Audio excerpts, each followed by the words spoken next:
Yo, what's up, everybody? It's Rick from Only Football bringing you another great episode of Only Football brought to you by Star 6 Media. We're going to start off by recapping the Super Wildcard weekend games. We just finished Monday Night Football, so we'll get ready for this recap from Kyle and I.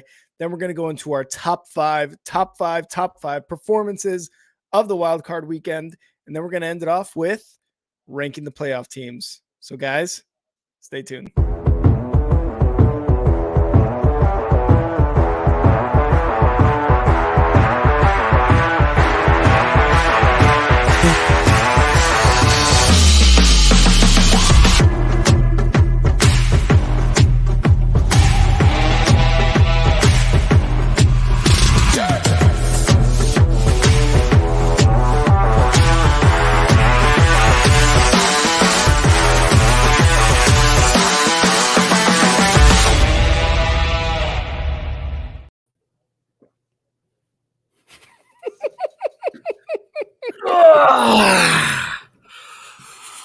Let's go. It is Wild Card, Super Wild Card. Has it always been called Super Wild Card, or is that new? I feel like I think that's new. But it's always been super. It's always been super, and this week was no exception. We had games that we thought were going to be pretty close, Giants and Minnesota, stuff like that. And then we had games that we predicted to be complete and utter blowouts, and they didn't happen the way we thought they were. Nope. There was only one that, well, with Monday there was two, but a lot of close games. So let's get into it. Let's talk about your favorite team in the postseason right now, Geno Smith and his mighty pen.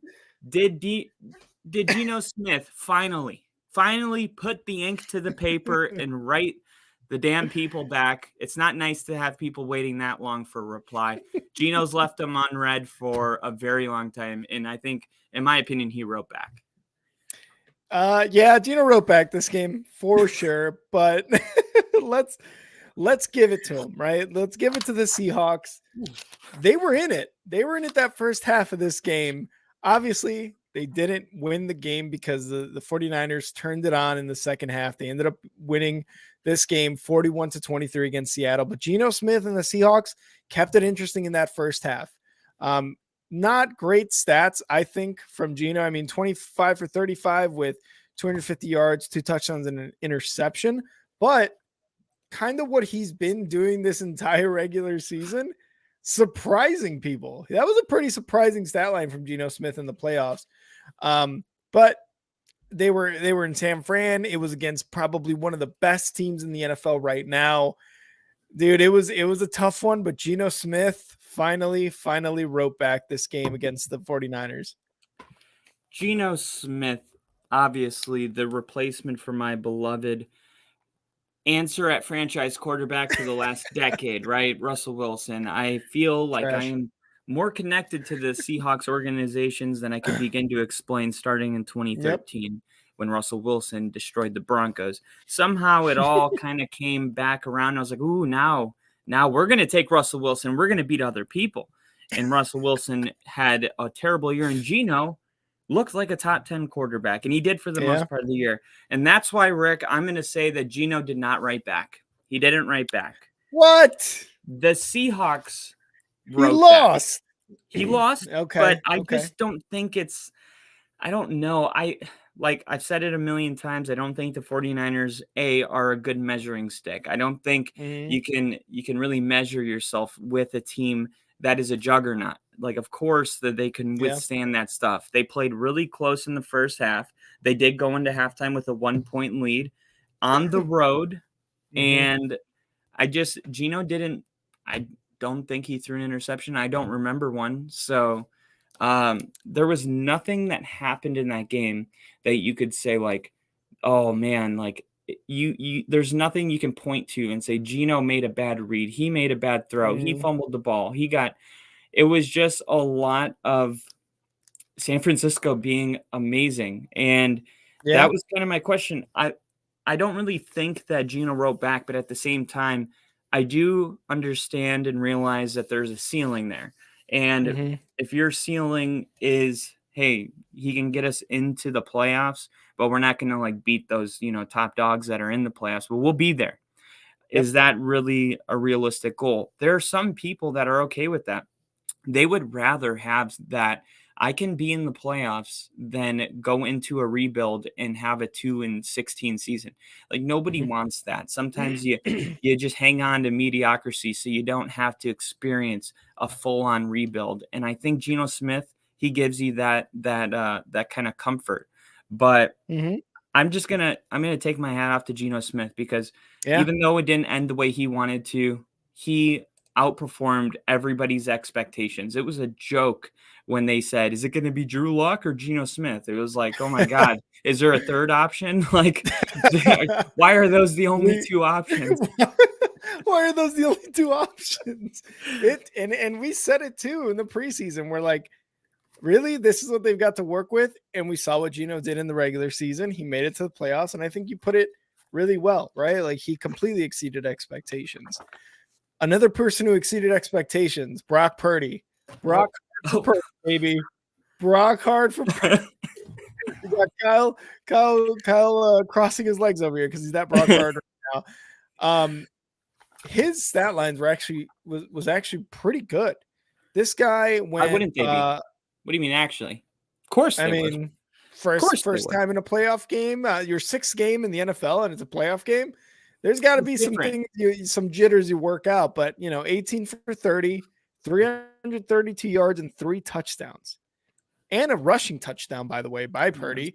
So 4 total touchdowns from this guy, and the 330 passing, and he had 16 rushing on that touchdown.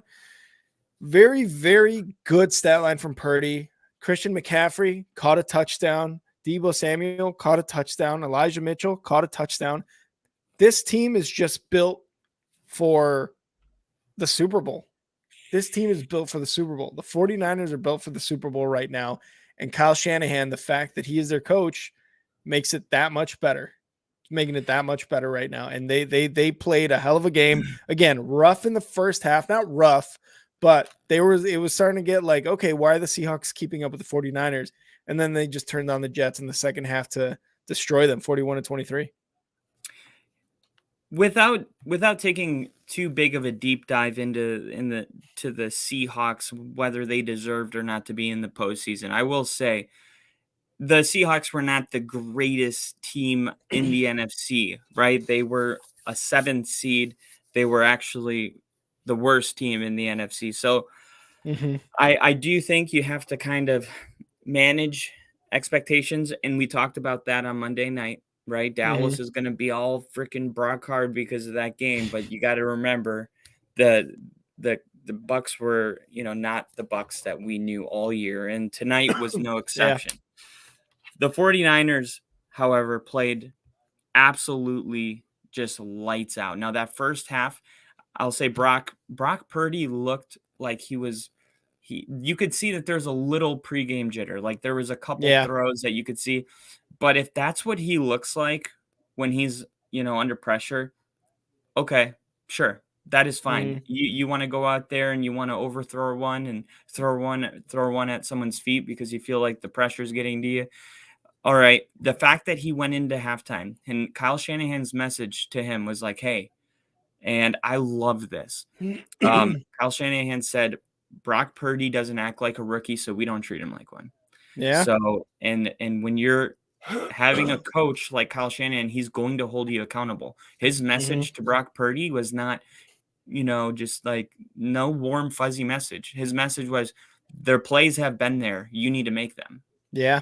And that is, I mean, he's right. There were plays to be made that were left out on the field in the first half, but he looked fine in the first half. He didn't look bad in the first half. It's just their expectations are very high of themselves, and they were losing by a point. That's really why there was pressure to be like, hey, there's some plays out there. If it was 14-0, I'm sure it would have just been like, let's just keep doing what we're doing. You're losing. Yeah. Like something's got to, switch. So what did he do? Well, this is the kind of switch that he made. Okay. Purdy became only the 7th rookie quarterback since 1970 to win a postseason game since Russell Wilson. There's that circle of life again. He became the first rookie quarterback in the Super Bowl era to throw 3 touchdown passes and have a rushing touchdown in a postseason game. So the fact that he threw 3 and ran 1, he's the first rookie to ever do that. His 332 passing yards are the second most by a rookie in his first playoff game. And his game ranks 3rd in 49ers postseason history for single game passing. The other 2 spots are held by Joe Montana. He's got number 1 at 357, and he's got number 2 at 347, and then 332, Brock Purdy. Insert Brock Purdy right there. Yep, right under Joe Montana. Yep. Impressive. Very impressive. It just seems like the fact that every time he takes the field, there's some kind of history being made should be like this is our final stop to jump on the train. Like if the train is already, it's been gone for a while, and I understand the doubt. I understand the Kyle Shanahan. I understand, but he has a lot of weapons. I understand all that. But so did all these other quarterbacks that played for the 49ers. And so did Jimmy Garoppolo and Trey Lance. What is it about Purdy that makes him so good? It's very hard to put your finger on, but I just think he may be a lot smarter than we realize. I saw plays there where he went not first read, second read, third read, then goes back to his first read and throws it. I saw a play where he rolled all the way out to the left, avoided 2 sacks, ran all the way back, and then stopped. And right before he takes a hit, he throws a laser that Brandon Ayuk dropped in the corner of the end zone. If he would have caught that ball, it would have been easily the greatest, the greatest play of the postseason. It was insane, this throw in this play. And it's a shame that it was dropped because now it's barely going to be out there. But dude, I saw him playing way better than whatever it is the media is, telling you. If you don't watch him play a whole game with your own eyes, you'll easily think he's just out there managing. That's not what he's doing, man. He's loose. He's running. He's free. He has a confidence about him that is really unprecedented for his lack of experience. And he trusts himself, and his team trusts him. More importantly, his team. Listen to guys like George Kittle and the offensive line and Brandon Ayuk. Listen to how they talk about Brock Purdy. He is truly a very, very humble person. It almost seems like he's so naive he doesn't even realize his greatness. He's just kind of happy to be here, just kind of bumbling around, walking into the stadium looking like he works for a tech company, and it's like, hey man, you're breaking records. You're breaking records out there. I was gonna say, looking like a young Kirk Cousins over there. Just very with a flannel on. Yeah, the 49ers are gonna be really tough to beat, and I expected this game to be a blowout. I said they would win by 21, I believe. On our podcast. They're close. And they won by 23 to 24, 18. Yeah, I think there was some points there at the end, but whatever. I mean, it wasn't very close after the first half. The second half was it, and I said that when we were live streaming. I said, look, everything that could have possibly went right for the Seahawks went right. They did everything. They had DK Metcalf very involved in the game. They had Kenneth Walker running the ball effectively, and they were holding the 49ers to field goals in the red zone. Those are your big 3 wickets that you needed going into Candlestick. Hold them to field goals, get DK Metcalf, make him a factor, and let's run the ball. They did all those 3 things, and that's why they had a 1-point lead. But to think that they were going to be able to do that for another half of football, I was like, look, this is the best case scenario. No way they repeat that. And it just shows. This did it even better. It just shows how crazy it's going to be to try to get a team to have the first half that Seattle had, but have it for a whole game. I don't know if anyone can do that. And this is a San Francisco team that has won their 11th in a row. That's 11 in a row, 6-0 with Purdy. Like, this is insane, right? Like, just another history, like check, right? Oh, yeah, Purdy's never lost yet.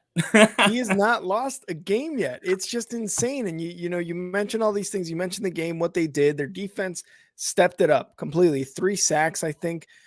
A bunch of just they were everywhere. They swarmed this Seattle team in the second half. I will say on Saturday when I was in Seattle, spirits were not high after that game. I'll say that much. A lot of people walking around a little drunk, but Seattle, I mean, Really? The 12. Oh, Yeah. gotcha. I thought you meant the team. Okay. No. That'd be awesome if they had just made it back in Seattle and they're walking around drunk. That'd be dope. Oh yeah, dude, that's sad. I mean, it's I'd be sad. Yeah, but I think Seattle understood that they got here, and it wasn't necessarily like a thing where they were supposed to be here. They were not supposed to be here. They got here. They went up against probably the first or second best team in the NFC, and they put up a fight in the first half. And then you know what? Realize, hey, Geno Smith, as much good as he did during the regular season, he's probably not that guy for the playoffs, and that's fine. He got him here. He gave him a way better season than anybody expected. So good for them. But at the end, Brock Purdy, the 49ers, the defense, Kyle Shanahan, they put a whomping on him, man. Yeah, and you said 6 in a row, and I just want to remind you the 7 in a row, because nobody counts the Dolphins game. It's like, I don't know why. Jimmy G played 3 plays, and then in the first quarter. Oh, but as a starter, he wasn't a starter. That's why. Well, he started that whole game besides 3 plays. Yeah, and it was 0-0 when he came in. He wasn't the starter though. He wasn't. I hate that. I hate that. We'll do 6 with an asterisk. Like the whole game. We'll do 6 it was 0-0 with a little asterisk. Okay, 6 with an asterisk. But you and I know what that means. But yeah, I'm excited for some future episodes to talk about how you feel about them moving forward. But our next game, wow. Let's just start with that.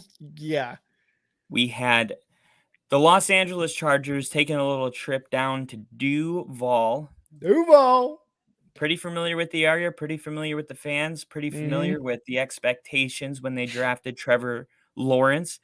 And I would say his first half was about as bad as you could have ever painted that picture. His first pass attempt was an interception. The first play was a run. The second play was an interception. It got batted down by 2 people. 2 people tipped it, and it got intercepted. And it just seemed like everything that could go wrong did go wrong. And eventually it was 27-0. And dude, you find out what a person's made of. And I know that it's never impressive to go down 27-0. Like, it's very hard to be impressed with that. But it is also very impressive to see somebody that is literally on a national stage in their first playoff game ever. And the expectations for Trevor Lawrence, right? When Brock Purdy goes out there and balls, it's like he's playing with house money. When Trevor Lawrence takes the field, it's like he's supposed to be like Peyton Manning. So it's not the same pressure. So Trevor Lawrence goes out there and has a 4 interception first half. And his ability to just keep his head up above his shoulders and just go out there and put together a comeback. And what Doug Peterson had, the identity that team, they have an identity. They play for each other. They love each other dearly. Like, Doug Peterson is like a father figure in the locker room, and it's so night and day from what they had last year with Stinky Finger. Like, way different. and I really thought just the fact that Trevor Lawrence was able to get his team back into this game was one of the most impressive things I've seen in a long, long time. And the last thing I'll say, when this game ended and we turned the live stream off, dude, I was upstairs and my heart was beating so fast. Like, I had so much adrenaline. I couldn't sleep. I was so excited and happy. I felt like how it feels when your team wins. But just because of how amazing the story is, and I also had friends in the crowd and stuff, but I had so much just sheer adrenaline running through my body after that game. It was one of the most fun games I've probably ever seen in my life. And I'm sure at one point you looked at the score and you were like, damn, right? And then you probably did it again later. 27-0, 27-7 going into the third quarter. And somehow the Chargers lose. How is that fathomable? The Chargers scored 27 first half points and 3 second half points. And 4 interceptions. You can't win when you score 27 points in the first half and you get 4 interceptions off this quarterback. that's just like going to the second half. That's either like you were just up your own ass too much, or the coaching was bad. In this case, Staley fucked it up, man. Staley fucked it up for the Chargers. What I will say though is that defense seemed like it quit.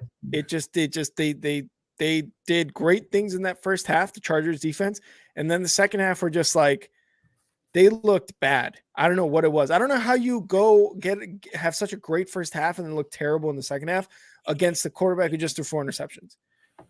You can't do that. That's not good football to play. That's not playoff football. Justin Herbert did okay, right? Like he didn't do anything outstanding. 25 completions, 273 yards and a touchdown. Like nothing, amazing. Austin Eckler was basically the guy for the Chargers in this game. 2 touchdowns scored. But man, dude, I don't know what to say for this Chargers team, but what have we been saying all year and what have we known for our entire football lives? The Chargers, they Charger sometimes. Just like the Cowboys, they cowboy. The Chargers charged this game away in the second half. They had the win. They just took their foot off the gas, left the car, and kept the keys running. Like that, they kept the keys in there. And that's all. That's what it was. They just fucking put it on autopilot, fell asleep, and all of a sudden they're crashing into the median on the highway. That's exactly what happened. And I have a hard time thinking Staley is back as a head coach next year. Yeah, expected some news to come out today. Nothing happened, but I know after the Rams game on Christmas, Hackett was fired, on the Monday at 10 a.m. And today I was like, oh, it's almost 10 a.m. And, no news. So we'll see what happens with that. But I would say I didn't feel exactly like the Chargers defense didn't, play well. It's hard to explain, but when you're watching the game, it almost felt like Jacksonville in the first half just kept shooting themselves in the foot. And then it seemed like Jacksonville in the second half stopped doing that, and we had a ball game. And I really think it's important to note it was 27-0, but there was a 47-yard drive to end the half. And that was Trevor Lawrence getting on the board. So at half, it was 27-7. And the Jaguars were going to receive the ball to start they kicked it off to the Chargers, but then they got the ball right back from the Chargers because they went on a 7-play drive and then they punted it and then the Jags scored. So it seems like it was 27-0, but just off that touchdown at the end of the half and then the beginning of the third quarter, holding them and then getting a touchdown, really it was 14-27 with an entire half left. So it was one of those where on the score you're like, how do you let that happen? But it's like people can make up 14, 21 points. Like that can happen, especially when you're going into halftime, and especially if you receive, because you can go 2 for 1 if you receive on the other side of half. But I think Jacksonville used that last drive. That is what changed everything. They got that touchdown at the end of the half, and it felt like they had turned it on finally. Like that drive was like, hey, okay, we remember we can do this. Okay, we can play football. And also I have this very simple philosophy when I'm not a coach, but if I were, I would tell teams that are down 20 points at halftime, I'd be like, hey, you know what? They could score 20 points on you in one half. So it's possible for you to go do it to them. And I feel like that always has to be your attitude. And Jacksonville went out there and their defense played really good. Justin Herbert didn't look like he did anything necessarily to just, you're throwing the game, you're Herberting it or something. He was just, there's a couple 4th and 1s and 4th and 2s that Staley punted on the 50-yard line. Yeah. And I'm like, look, it doesn't really make sense to me because if you continue some of these drives, the Jags don't have a shot in this game. And here it is, Jacksonville getting some momentum. They get 2 touchdowns. Now you're driving. You're at the 50-yard line. It's 4th and 2, and you're going to punt it back to Trevor Lawrence. It was like doomed from the beginning. You just knew if they punt that ball, Jacksonville's going to go score a touchdown. So why not, as a coach, go for it and keep him on the sideline? You go for it all season long on your own 20. I know. now when you actually need to do it, exactly what it felt like to me, Rick. It felt exactly like he knew that if he loses the game and he went for it on fourth down a couple times, they were going to get rid of him. It seemed like he was playing for his job and not playing the actual game. And when you do that, you get sidetracked. And Jacksonville, they were never playing for jobs. They were always playing the game. I think Staley is the person to blame for the loss. I think he got too caught up in protecting his job moving forward, and it cost the Chargers the win. Yeah. And look, the decision of him punting, you're going to look at that and yes, absolutely. You're like, well, what the hell are you doing, dude? Yeah. You're like, what the hell are you doing? Now I can understand that maybe like the first few 3 drives in the third quarter, but when you get out of that third quarter and you've been outscored 14-3, okay, time to switch it up. It is time to switch it up as Staley. I'm not going to punt it anymore to this guy because yes, he threw 4 interceptions, but he's turned around and has now thrown 3 touchdowns. What am I doing wrong? Let me switch the focus. Instead of punting it on the 50-yard line, let's start going for it with my franchise quarterback, Justin Herbert, my all-star running back, Austin Eckler, my wide receivers. Like you gotta take these things that you have, these weapons that you have, and just turn it on against the Jaguars. Because credit to Lawrence, man. He said, yep, I threw 4 interceptions. Now I'm going to go back in the second half and throw touchdowns. It's exactly what he did. So I don't know if Staley's going to have a job by the time, the season starts up. It's going to be a tough go for anybody as far as Chargers fans too. I think they're even frustrated with him. But I feel like I did not give enough credit to Trevor Lawrence, Etienne, Doug Peterson, Zay Jones, Marvin Jones, all his wide receivers, Ingram, like all these guys played really well, and they were playing down 27-7. And the defense held the Chargers to 3 points. So tons of credit to the Jaguars. Totally agree with everything you said, especially the defensive line holding Eckler to 2.7 yards per carry on 13 attempts. That is a solid job by the D line. Only 13 carries though. That's interesting when you got a 27-point lead. Our next game, the Miami Dolphins going into Buffalo Bills. I mentioned in the beginning of the podcast there were a couple predetermined blowout games. We were still going to always, stream them, playoff football. But Dolphins with no Tua, with no Teddy Bridgewater, going into Buffalo, emotional plays, playing with a lot of emotion. Josh Allen, number 1 team in the AFC. Whoa, that's not how that went at all.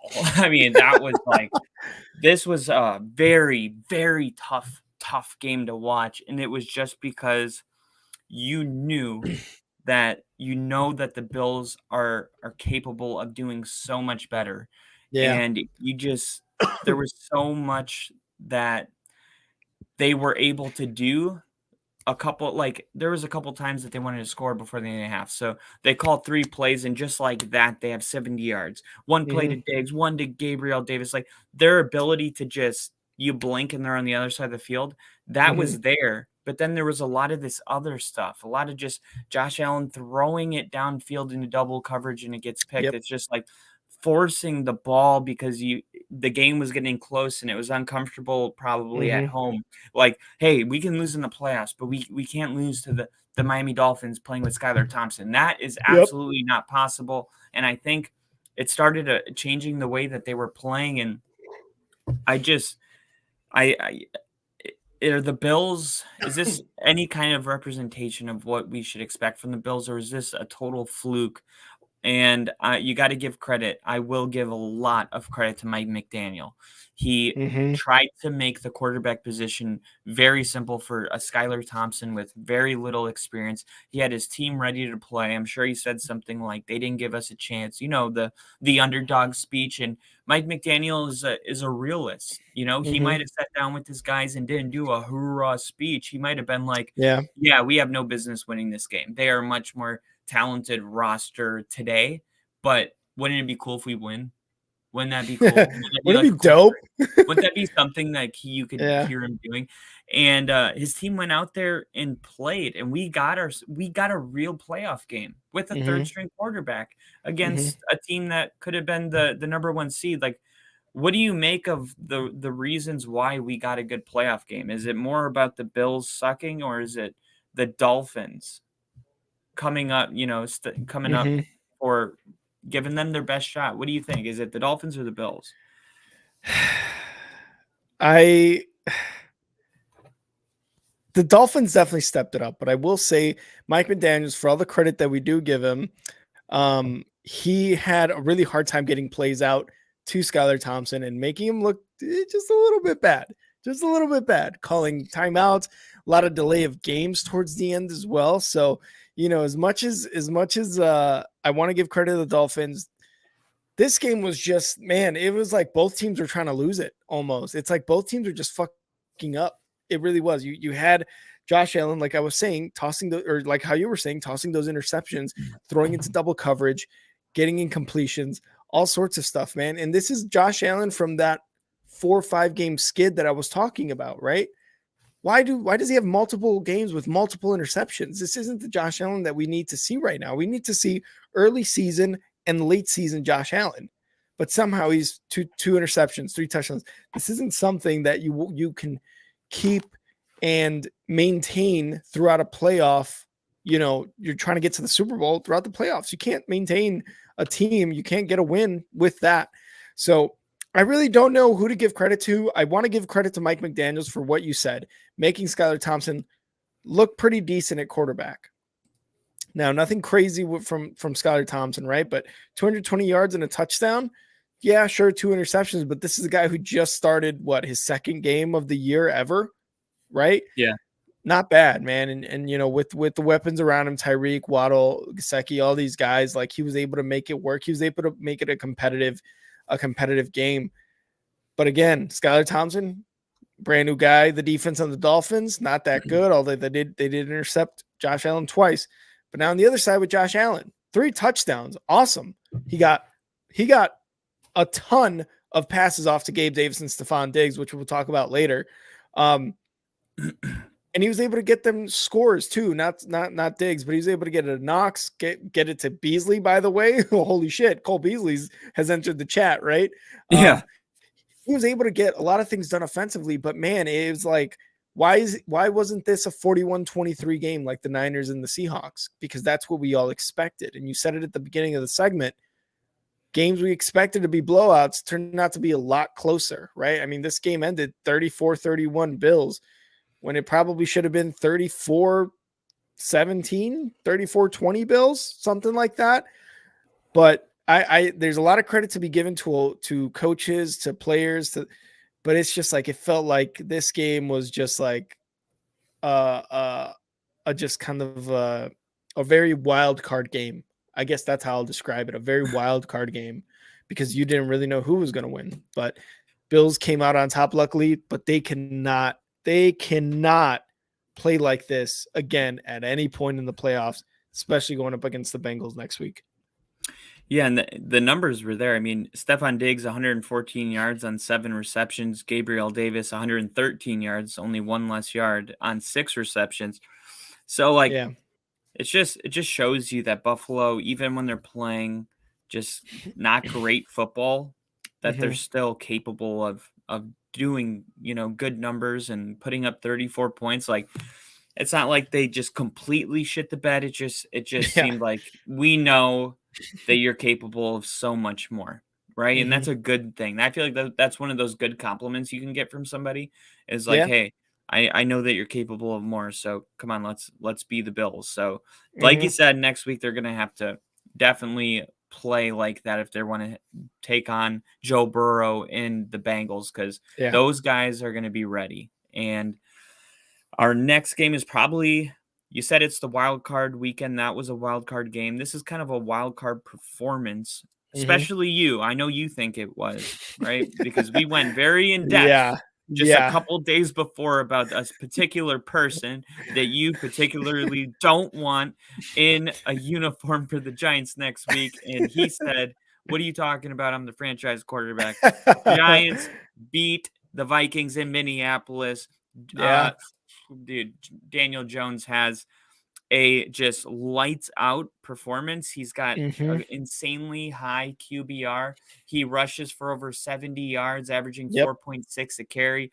He makes good reads. He throws in the right spots. They were good balls. The Giants were running with Saquon Barkley. The defense was playing tough. Thibodeau was a factor. It looks like, as far as Dabble, it looks like their nuts got even bigger when they went on this trip, because Dabble seems like he's one of those guys that knows how to get the most out of what he has. You look at the Giants Yeah. team, and you're not like, dude, that is the Eagles or the Bills. That's not what you think. But Dabble is just one of those guys that's like, hey, you give me some men, and I'll give you a football team, like a real football team. I don't need all the fancy stuff to put it together. I can put it together with wide receivers that you've never even heard of. We can go out there, take the field, and get it done. I think Dabble has cemented himself pretty much as one of the best new coaches in our league with a win like that. So what's your big takeaways from this game? First big takeaway is, and I see Bill here in the chat, Daniel Jones looked legit, man. Daniel Jones looked legit. Like you said, great game, rushing, passing. He made Saquon's stats look like shit, but the only thing that saved Saquon was the 2 rushing touchdowns he had, right? He was getting the ball to no-name wide receivers. The guy who was on the waiver wire, right? Like not too long ago. So Daniel Jones looked good, man. He looked really good. And my second takeaway is the Vikings frauds. This entire season, frauds at home, same weapons, fraudulent defense. Now, I will give a lot of credit to Cousins trying to make this a game, right? Because I mean, 2 touchdowns, 273 yards. Like he was trying, he was doing his best, no interceptions. But what have I been saying this entire season? That Vikings defense is sus. And they showed it today in a game they needed to win, that Daniel Jones and the Giants can absolutely destroy them. And we've seen them get absolutely destroyed by teams. But this is just another example of why that Vikings defense needs to be priority number 1 into the offseason for the Vikings. Absolutely. And you said Kirk Cousins, you're like, would you want to keep him and stuff like that? Like, you look at the stat line, and you mentioned it, 273, 2 touchdowns, 31 for 39. That's a lot of completions, but that's efficient. But this is also a person that with the entire season on the line hits his check down. Yeah. Like, brother, you got to at least get the ball to the line to get. Like, you can't throw a check down in that situation. Like, where's Justin Jefferson? I get it. You got him double covered. Thielen, like, where's Dalvin Cook? If you're going to throw a check down to somebody, not Hawkinson. I know he had a really good game, but Dalvin Cook's your playmaker. Maybe you get him in space. Okay, we got a chance. But Hawkinson caught the ball and he was immediately, tackled. And it was just kind of like, that's how the season ends. That's your big play on 4th and 8 with everything at stake. That just felt like the head coach sold everybody a little short for that play. I was just kind of like, that's how this is going to end. That is a really wild play call. And we've talked about the check downs about on 4th and 15 or 3rd and 15. It's like, are you guys even trying to get the first down, or are you just ready to punt? I just can't believe that we would have had to have that conversation with the whole season on the line, that you throw it to. Yeah. That was playbook. Go ahead. I was just going to say that was a bad check down, man. Like you said, like he played well, but again, TJ Hawkinson had a really good game, 10 catches for like 100+ yards. You better have, if you're going to check it down 3 yards down from the scrimmage line to TJ Hawkinson, you better hope he has at least 7 yards of separation between him and that guy. Right. Yeah. At least give him the shot to make a move, because that was just not it. And like you said, Justin Jefferson's double covered. Anybody else, Thielen, the entire day. Yeah. It's like, you got to give it to that guy anyway. He makes stupid catches. He makes these bad throws look amazing when he catches them. right? Like it's just I don't know, man. There was a bad way, like you said, to end the season. And real quick before we move on, I just want to acknowledge everyone in the chat here. We got Steve, we got Tyler, Bill, KC. Bill said frauds about the Vikings. True. It's very true. So I don't know, man. The Bills, you got to give credit. Not the Bills, sorry, the Giants. You got to give credit to the Giants, though. Daniel Jones really showed up in this game. Saquon Barkley with those 2 touchdowns. The defense for the Giants, which has been meh, not great, not bad, kind of in the middle. The Giants they stepped defense? it up. Yeah. Yeah, they haven't been that great of a defense, especially I think their passing defense. They definitely stepped it up. And Minnesota just it's felt like the entire game, it felt like the Giants were a better football team. Like on every phase of the game, the Giants just played mistake-free football. It's like, hey, we know who we are. We know what our limits are and what we're capable of doing, and we're just going to do the simple things right, and we're going to do them better than you. And we're not going to make mistakes. We're not going to shoot ourselves in the foot. And we're going to also find a way to do all that and still play a free version of football. Like they weren't like robots. They were moving around and Daniel Jones out of the pocket, making it up. It was just, you got to like, I said this in the YouTube short. It was like, of course, Philadelphia is going to be obviously the team favored, but the Giants, they have a franchise quarterback, and you always have a chance when you have a franchise quarterback. Those are words that I couldn't say with full confidence last week that I will say in the division round. So, I mean, at that point, yeah. I was going to say real quick, like you said, Dable gave him that inspiration. I fully believe that. Like you said, he told them, we're out here to play playoff game. So fucking let's go, right? Like I feel like that's the kind of coach Dable is. You see him on the sidelines, you see how emotional he gets after wins. That's the kind of guy he looks to me like he is, right? And I think you would agree. Yeah, no, totally. And just like how the Bears, even though they got the first overall pick, Justin Fields being a franchise quarterback felt like a win. This game to me just had vibes that was like, no matter what happens from here on out, what Dable has done with Jones, Daniel Jones, thank you. What he's done with Daniel Jones is a greater accomplishment than anything that's happened on the field for the Giants this year. He is just, that is like put that on your resume. Seriously, like put that. Honestly, Turned Daniel Jones into a franchise quarterback. How long did it take? 17 weeks. All right, because in the beginning of the season, it was all about, hey, don't throw interceptions, because that was his thing. He threw a lot of picks. So when Dable first got there, it was all about don't throw picks, don't throw picks. And then you saw a little shift 5 weeks ago where it seemed like they were like, hey, like he's ready. He stopped throwing the picks. Let's let him loose. Let's let him loose and see what we got here. And they let him loose. And if we're gonna talk about the next weekend matchups on our Wednesday episode, but just real quick, depending on how he plays next week, it's almost like you got to give him a chance to be that starter next year. It's like, you know what I mean? Like you said it last week, and I didn't really believe it. And I was like, I don't know if Daniel Jones is the guy. Obviously, Bill was in here too. I was like, I don't know if he's the guy, but the performance he put on, and depending on how he does next week, like how he faces a really top tier team going forward, is really going to be that. I feel like that deciding factor for next year. Although I think he has a very, very good chance at starting game 1 next week or next year. Either way, until they either decide they want to move on from him or decide that they want to keep him. Yeah, definitely. And the last thing I'll say, we'll move on. You look at the quarterbacks that won: Trevor Lawrence, and then Josh Allen and Joe Burrow. And then you got Patrick Mahomes and Jalen Hurts in the bye.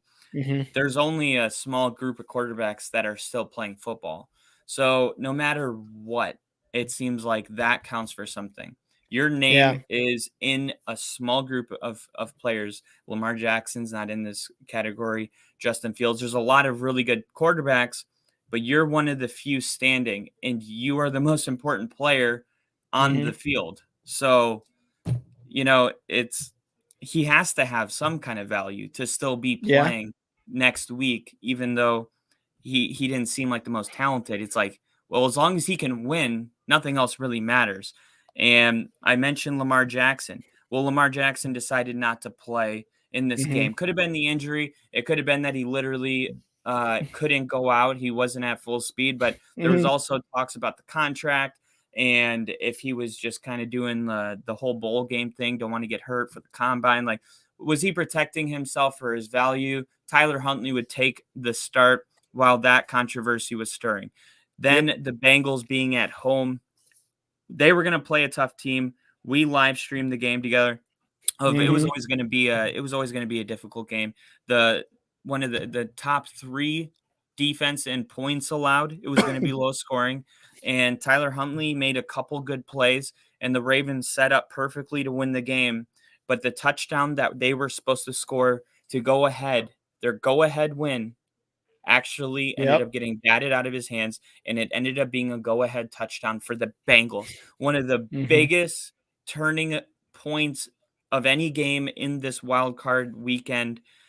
What did you think about this game? And do you have any, like, is your where you have the Bengals on your power ranking, does that drop at all, or are you just impressed with the Ravens? Um, I will say I'll give a little sneak preview to our rankings. It does drop the Bengals a little bit. Um, Tyler Huntley went out there and played really, really well. Sure, he fumbled the ball at the goal line when he probably was not supposed to even try to try to stretch it out there, right? But he threw for 2 touchdowns. He did have that interception. He had the game sealing fumble, but man, he went out there and he is another example of good coaching, like with Skylar Thompson and Mike McDaniels, right? He is a product of good coaching with John Harbaugh there. He did really well. It almost seemed like you said Mike McDaniels made this a very simple offense for Skylar Thompson. Felt like John Harbaugh did the same thing for Tyler Huntley, and he was able to perform very, very well. This was a close game up until that fumble, right? It's 24-17. If it wasn't for that fumble, it would probably be going to overtime. Maybe the Ravens got in the lead. Maybe Joe Burrow has to turn it on. Maybe, and then it goes into overtime, whatever. This was a very good game by him. Gus Edwards, J.K. Dobbins, they played really well as well, rushing the ball. Mark Andrews at 73 yards. Demarcus Robinson and J.K. Dobbins both had a receiving touchdown. This game was it was a good one. And if you didn't see the short that Kyle posted of us reacting to that 99-yard touchdown by I forget who the Ravens guy was that scored it. The Michigan bully. Yeah. It was Hubbard. That's who it was. Hubbard. It was exciting. It was an exciting game, and we really thought we were going to see the Bengals possibly lose or possibly go in overtime for a possible loss. But it was an exciting game, and like I said before, the Bengals knocks them down a little bit on my power rankings as far as playoff teams, because honestly, Joe Burrow didn't have a great game. 209 yards and a touchdown. He didn't have really a great game, and I feel like his defense kind of bailed him out there. It I don't know what it was, and it's Tyler Huntley. It's a third string quarterback. It's not Lamar Jackson. It's a guy who relies on Mark Andrews to get a lot of his passing or even his running backs, right? Like a lot of his passes were to J.K. Dobbins, were to Mark Andrews, a lot of this. But Joe Burrow, man, he couldn't take advantage of a team with a third string quarterback and was only able to score 17 points, something that they've been doing basically there the entire season without Lamar Jackson. Even the running game, Joe Mixon, only 39 yards on 11 carries. Perrine, 2 carries, 3 yards. But the best player other than Burrow on this Bengals team was Jamar Chase. He had 9 receptions for 84 yards and a touchdown. There really wasn't too much to say about this Bengals offense because it was it was very average. But it was the defense really that came out on top and saved their ass. Yeah, I think you got to give the Bengals a little more credit because No. The Ravens are a good defense. Like they have a good squad. They keep man, they scored 24 points, and they normally don't give up that. I know there was a defensive touchdown, but 17's about where they normally score. But even last year, right? This Bengals team was good enough to make it to the Super Bowl last year, and they beat the Las Vegas Raiders 26-19. Then they beat Tennessee in the divisional round 19-16. Not even 20 points scored in that divisional round, right? Yeah. Mike Vrabel, a hard-nosed defensive football game. And then the Chiefs, they win in overtime with 27-24. So, like, to me, I understand that, like, we're so accustomed to seeing, like, 34, like the best offenses, 34, 37. Yeah. But sometimes you just need a guy that can just get every game's different. I do think the nature of this Baltimore game, it was going to be a low scoring game, and Joe Burrow needed to make sure that he didn't make any mistakes and that he took care of the football. And I still saw him make great throws under pressure, knowing where his reads were. Like, everything that happened in this game just seemed like a continuation of the playoff games that they won last year. It doesn't jump off the screen like the 49ers Seahawks game. But when the game's said and done, the Bengals will be the team to move on to the next round. And it seems like no matter who they play, they game plan differently, and they find a way to get just enough done every week. And that's all that really matters, is that you get enough done to beat the Chiefs in Arrowhead. And next week, all that's going to matter is that they can get enough done to beat the Bengals in Buffalo. But to think like, Cincinnati is like, knock them down, a bunch.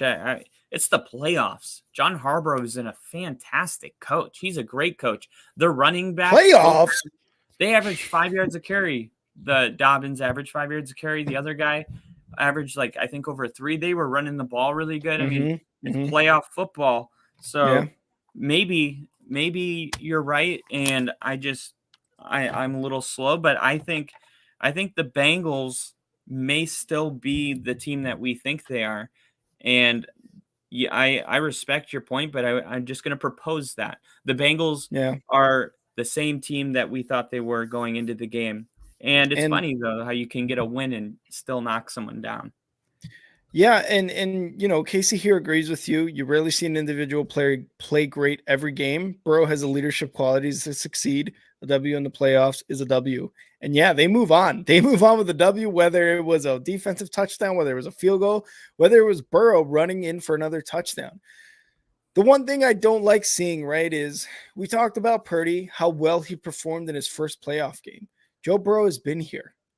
And I'm not going to be one of those guys that says, act like you've been here before, right? Like, but to a certain extent, you got to, right? They won, absolutely. But man, like, you had to, like, and again, no, not discrediting the defense for the Ravens, but it's a quarterback driven game. The quarterback has to lead this team during times like this, where it's like, we are not getting it done, guys. We're tied right now with the Ravens, and they are at the 1 yard line. Luckily for the defense, they scored. We've got to put on another touchdown. We've got to get in field goal range to make this a 2-score game. He has great leadership qualities. Don't get me wrong. He's a winner. He went to the Super Bowl last year in his second season as an NFL quarterback. I'm not saying he's a bust by any means, or that he cracks under pressure, but against a Ravens team with a third-string quarterback and a very good defense, don't get me wrong, you still got to be able to kind of like make these plays to where you are advancing with a little bit more confidence from not only yourselves, but from like people in the media, your fans, the other teams. You want to go into the next matchup thinking these guys are scared of us because of what we did against this team. Yeah, and if you actually look, this is the last thing, and we'll move on, but Joe Burrow has only thrown over 300 yards one time in all of his postseason games, including the Super Bowl. So I do think that a lot of teams go into a Bengals game and they're like, hey, just like the Justin Jefferson thing. They're like, our game plan is going to be, we can lose, but we can't get beat by this guy and this guy. And a lot of that is focused on that. So they're like, okay, then we're going to run the ball because you're going to, play soft defense so we don't throw it. And then they run the ball and it's lower scoring. But I do want to say, it sounds like you're saying like you have got to get Jamar Chase involved. Like you got to find a way to get him more involved in the game. But he was targeted 12 times and he had 9 receptions. So I do think that he had Jamar Chase involved into the game. And I just think maybe for comfort, you would like to see a little bit more points. But I think the Ravens defense that he just played, the Bills had a good defense going into the league, but it's gotten softer as the years gone on. And I think that this is the least amount of points the Bengals will score for the entirety of the playoffs. And I hope so. This might be the best defense that they play in the playoffs. It might be, yeah. Unless, I mean, the Bills have a pretty damn good defense, but probably not up to the Ravens standard. You're right. But yeah, hopefully they score way more than 17 points going into the next game. Way. If they need to, they will. And I have no doubt that if the Bengals weren't playing with a 7-point lead and they were playing behind 7, then they would have scored more points. Like, I just think each game has its own narrative, and they didn't need to run the score up. They were playing with their lead and they were comfortable, but we'll see. We will see. And real quick, like you said, only one time has he gone over 300 yards in the playoffs. That just might be the recipe for success for them. They might just not need Joe Burrow to go over 300, but they're winning games. So yeah, that might be it. Good for them though. Take me to the Super Bowl. I don't care if you have 100 yards. Yeah, exactly. Right. But it would be different if he had 100 yards. Do you get what I'm saying? Yeah. Like, my point is Absolutely. Like, he didn't throw for 79 yards. Like, let's not be like, dude, what happened to Joe Burrow? Like, 200 yards. I mean, it's not like the worst thing ever. It's just not jumping off the screen. So the next game kind of does jump off the screen, even if all you're doing is looking at the score. The Dallas Cowboys were 3-point favorites to beat Tampa Bay. Cowboys kind of not looking that great. They get beat really bad by the Commanders, and then they barely beat the Texans. And then the week before that, the Jaguars beat them. And you go into the playoffs feeling like how you feel about the Cowboys all the time. And you're even kicking yourself for perhaps putting them in your top five. I know I was. And then the Buccaneers. He's real personal. Very personal. And then but something everyone can relate to. At one point we were like, damn, when they scored 52 points against the Colts, we were like, there's a lot of power in this team. So and then the Bucs, they're just lackluster all season long. But then the one game that is a win and get in against the Panthers, they let Tom Brady just get loose, and Mike Evans has 3 touchdowns. So you get this matchup where the Cowboys are you're down on them and you're up on there's optimism with the Bucs. Tom Brady playoffs, you get emotional and you pick the Bucs. Dude, none of that mattered today. The Cowboys came out and they just took care of business. They the first 4 drives were punt. They gave each other the ball back, and then the Cowboys finally drove down and got a touchdown. And then the Bucs got the ball. They drive all the way down. They're on like the 3-yard line about to answer. They missed their extra point, so a touchdown would give them a lead. Tom Brady, a stat appears onto the screen, and it says Tom Brady hasn't thrown a red zone interception since he was a Patriot. The next play, he throws an interception on the red zone. The bad luck, they paid him to do it, man. I'm positive, because every time they do that, they'll be like, he hasn't missed an extra point in 700 snaps, and then the next extra point goes through, and you're like, dude, how does that happen all the time? Well, it happened again, and it felt like a moment that changed everything. You get a touchdown there, you take a 1-point lead, you kind of have this back and forth feeling, but instead, the Cowboys get the ball, and they go down and score and never look back. We talked about it a little bit. How do you measure the Cowboys against a Buccaneers team that just looked really, really bad? I mean, what's your message to them at halftime? Like, you don't want to be like, hey man, like, don't get too high. This is the Bucs. They played bad, but you also don't want to be like, a negative Nancy that's like, not, don't celebrate your playoff win. Like, you got to celebrate your playoff win. But at the same time, The goal was not to beat the Bucks. Like, we're not here to beat a 7-9 team that squeaked into the playoffs. We're here to battle Philly eventually, or the 49ers. And after this performance, do you think they can? If I'm the coach of the Cowboys, right, and obviously they won this game, and I'm going into the half up 21-0, I'm looking at every player right now, and I'm like, you're beating Tom Brady in the fucking playoffs. Do not stop what you're doing, because you are proving to the NFL that the Cowboys deserve to be in the playoffs. You are beating Tom Brady, one of the most prolific, if not the most prolific quarterback in the NFL of all time. You're beating him right now. And that should have been, and that's the message I'm giving. I don't care about a 7-9 Tampa team. I don't care what they were doing against the bad teams, better teams, whatever teams. You are beating Tom Brady, a Super Bowl quarterback, 7-time, one with this Tampa Bay Bucks team. You are beating them. So keep the foot on the pedal and keep going. And that's what they did, because Tom Brady, and we were doing the live stream, and if some of you guys were joining us in the fourth quarter, we were like, almost did it. At the end of the third quarter, we're like, here we go. There's Tom Brady. He scored right before the third quarter ended. And we were like, here we go. They were up 24-6. The Cowboys were up 24-6, but we're like, they have a whole quarter to go, and Tom Brady can do it. Tom Brady was able to score another touchdown, but that was it. And the Cowboys, man, the Cowboys look good going into this matchup against the 49ers. Dak looked good. He threw 3 touchdowns or something like that. 4 touchdowns, 305 yards.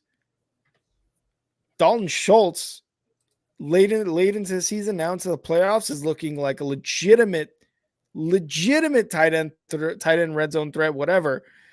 These guys have got all the stuff going for them right now. And the Tampa Bay Bucks and Brady, Brady, we mentioned it on the stream, the respect for Brady, because even as he's down 31-6, he's still coaching his guys. You got to get in here. You got the same fire and passion, I'm sure, from when he was playing football in Michigan or his first couple of years with the Patriots. Like, that same fire was showing in a game that everyone in the stadium and even he knew was over. So mad respect to him. But the other than his receivers, I mean, Brady threw it 66 times for 351 yards. And he got 10 to Godwin, 7 to Julio Jones, by the way. Mike Evans had 6. All Shout over out Julio Jones. Yeah, all of them over 70 yards receiving.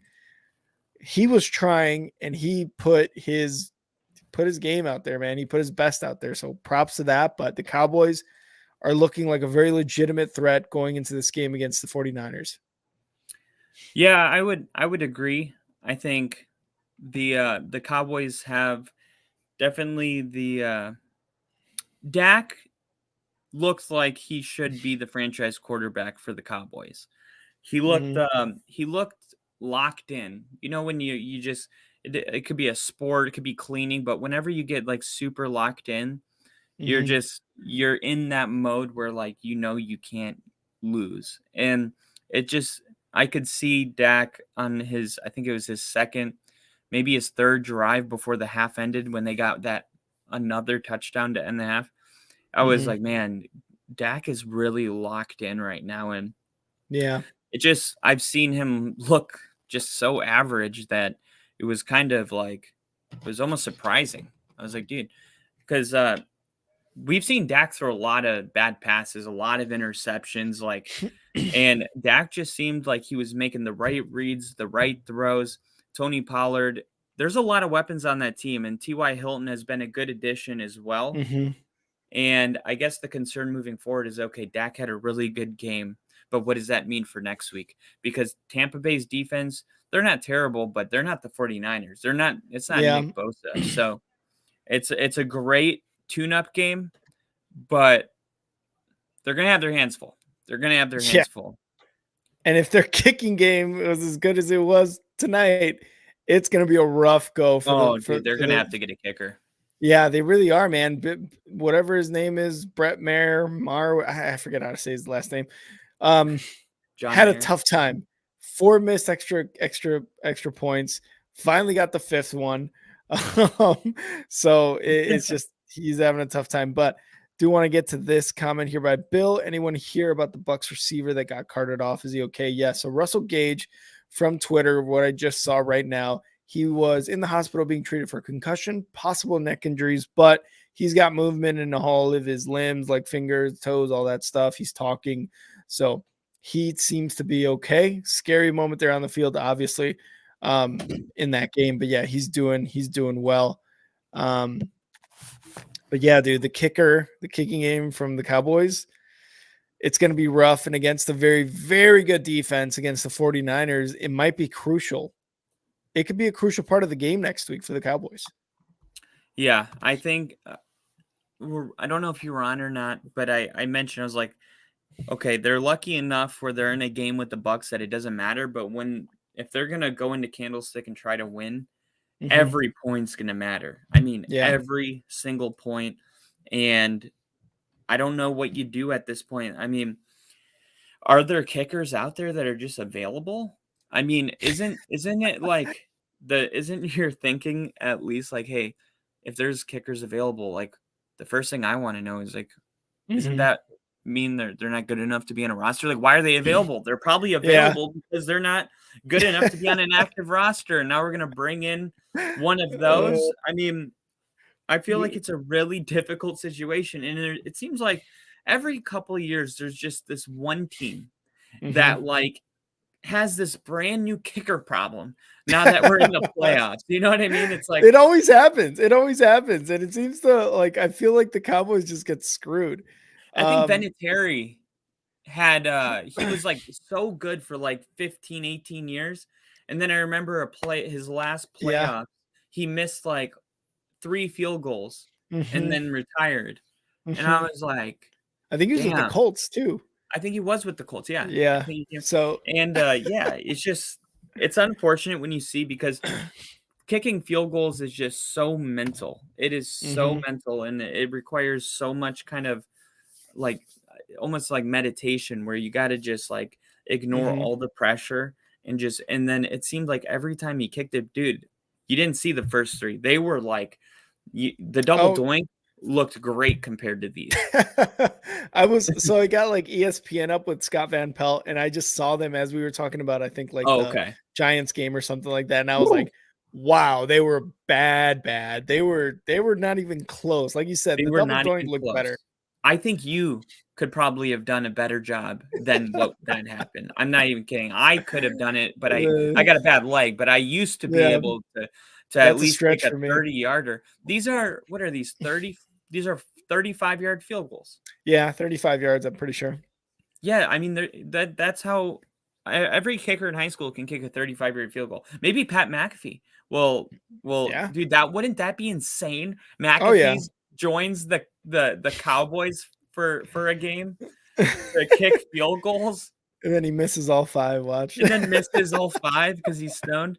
Dude, I think the Cowboys are just be happy, right? If you're a Cowboys fan, take the dub, like sleep. They're gonna sleep great tonight, but just like don't get too high on it. I would say, because it's all for nothing if it doesn't mean. I mean, just one more win would be awesome, right? Yeah. Like for the Giants, they're in that zone where like that win in Minneapolis, like nothing else matters. They won their Super Bowl. They went from being one of the worst teams in the NFL to beating a top-seeded team on the road, and they have a lot of long-term answers figured out. Like they've already won their season.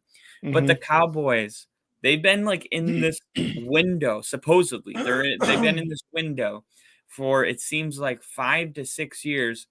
And a wild card win is not satisfying. They at least need to make it to the NFC Championship game, which they haven't even been to one since they last won the Super Bowl in like 1992. So this is just, this is just a stop on the way. But the goal is, I mean, to be satisfied, they need to win next week, or it's going to be considered another loss of a year. Like, what did you accomplish this year? You had a pretty good record, and then you beat Tampa. Okay, that means not like those are forgettable years. Like, go to San Francisco and beat the 49ers, who are won 11 straight, and then people will take you serious. Like, if you win that game, there's going to be people that will pick you to beat the conference championship game. So, yeah. I was just going to say, and Steve here, and one of the comments agrees with you. Dak has played well against teams under 500. His issue has been against the better teams, especially when it matters. Like you said, if he goes into San Fran next week and gets a dub, now it's like, here we go. These are the seasons that matter. Like you said, the Cowboys have been in a window for not even 6 years. It feels like 15 years they've been in a window to win. Every year it's like exactly. Tony Romo, Des Bryant, now Ezekiel Elliott and Dak Prescott.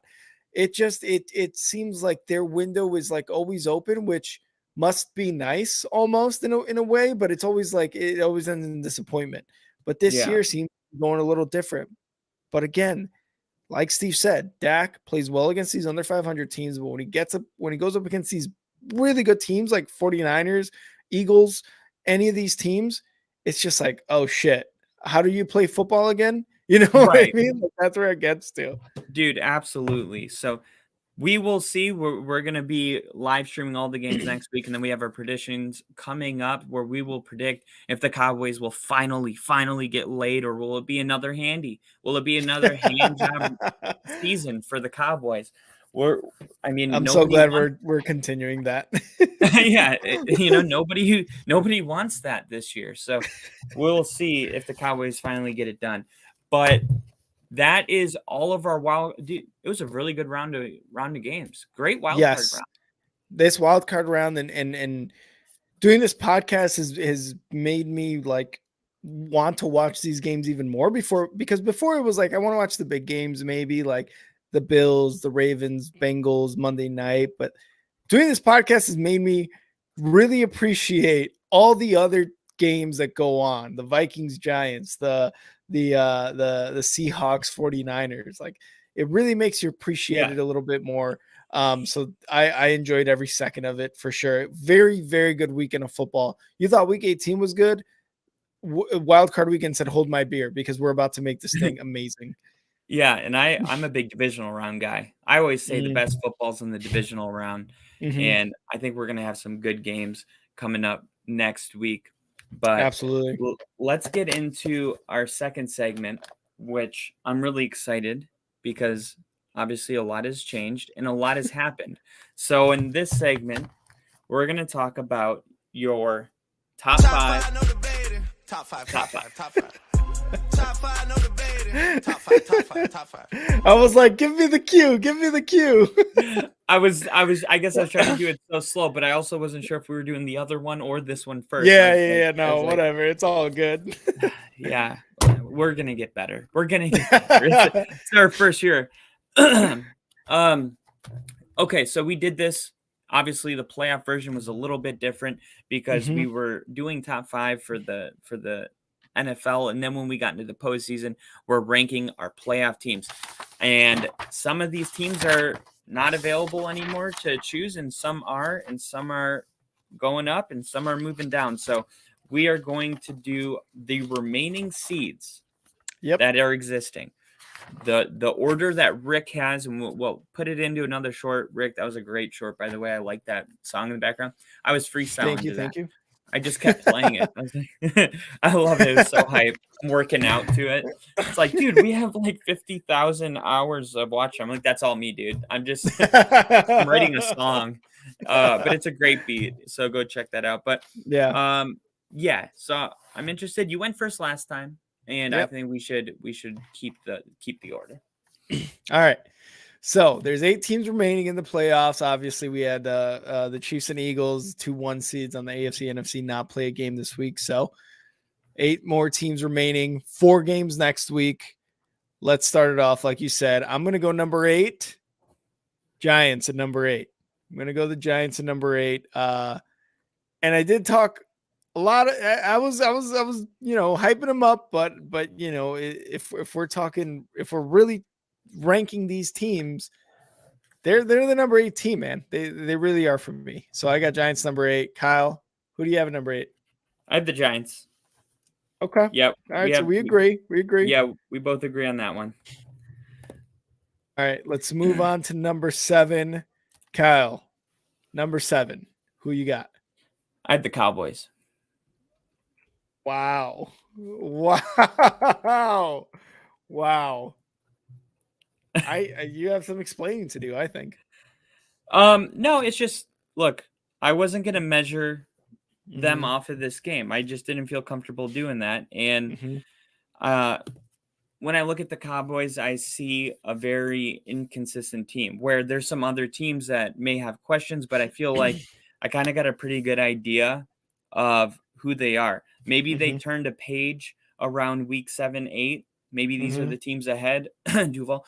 But I do think like the Cowboys are the exact opposite of what you want. They were really hot, and then they went the other way. And now because they beat up on a 45-year-old, Tom Brady, when he has clearly not been himself all year, the Bucs played a terrible game.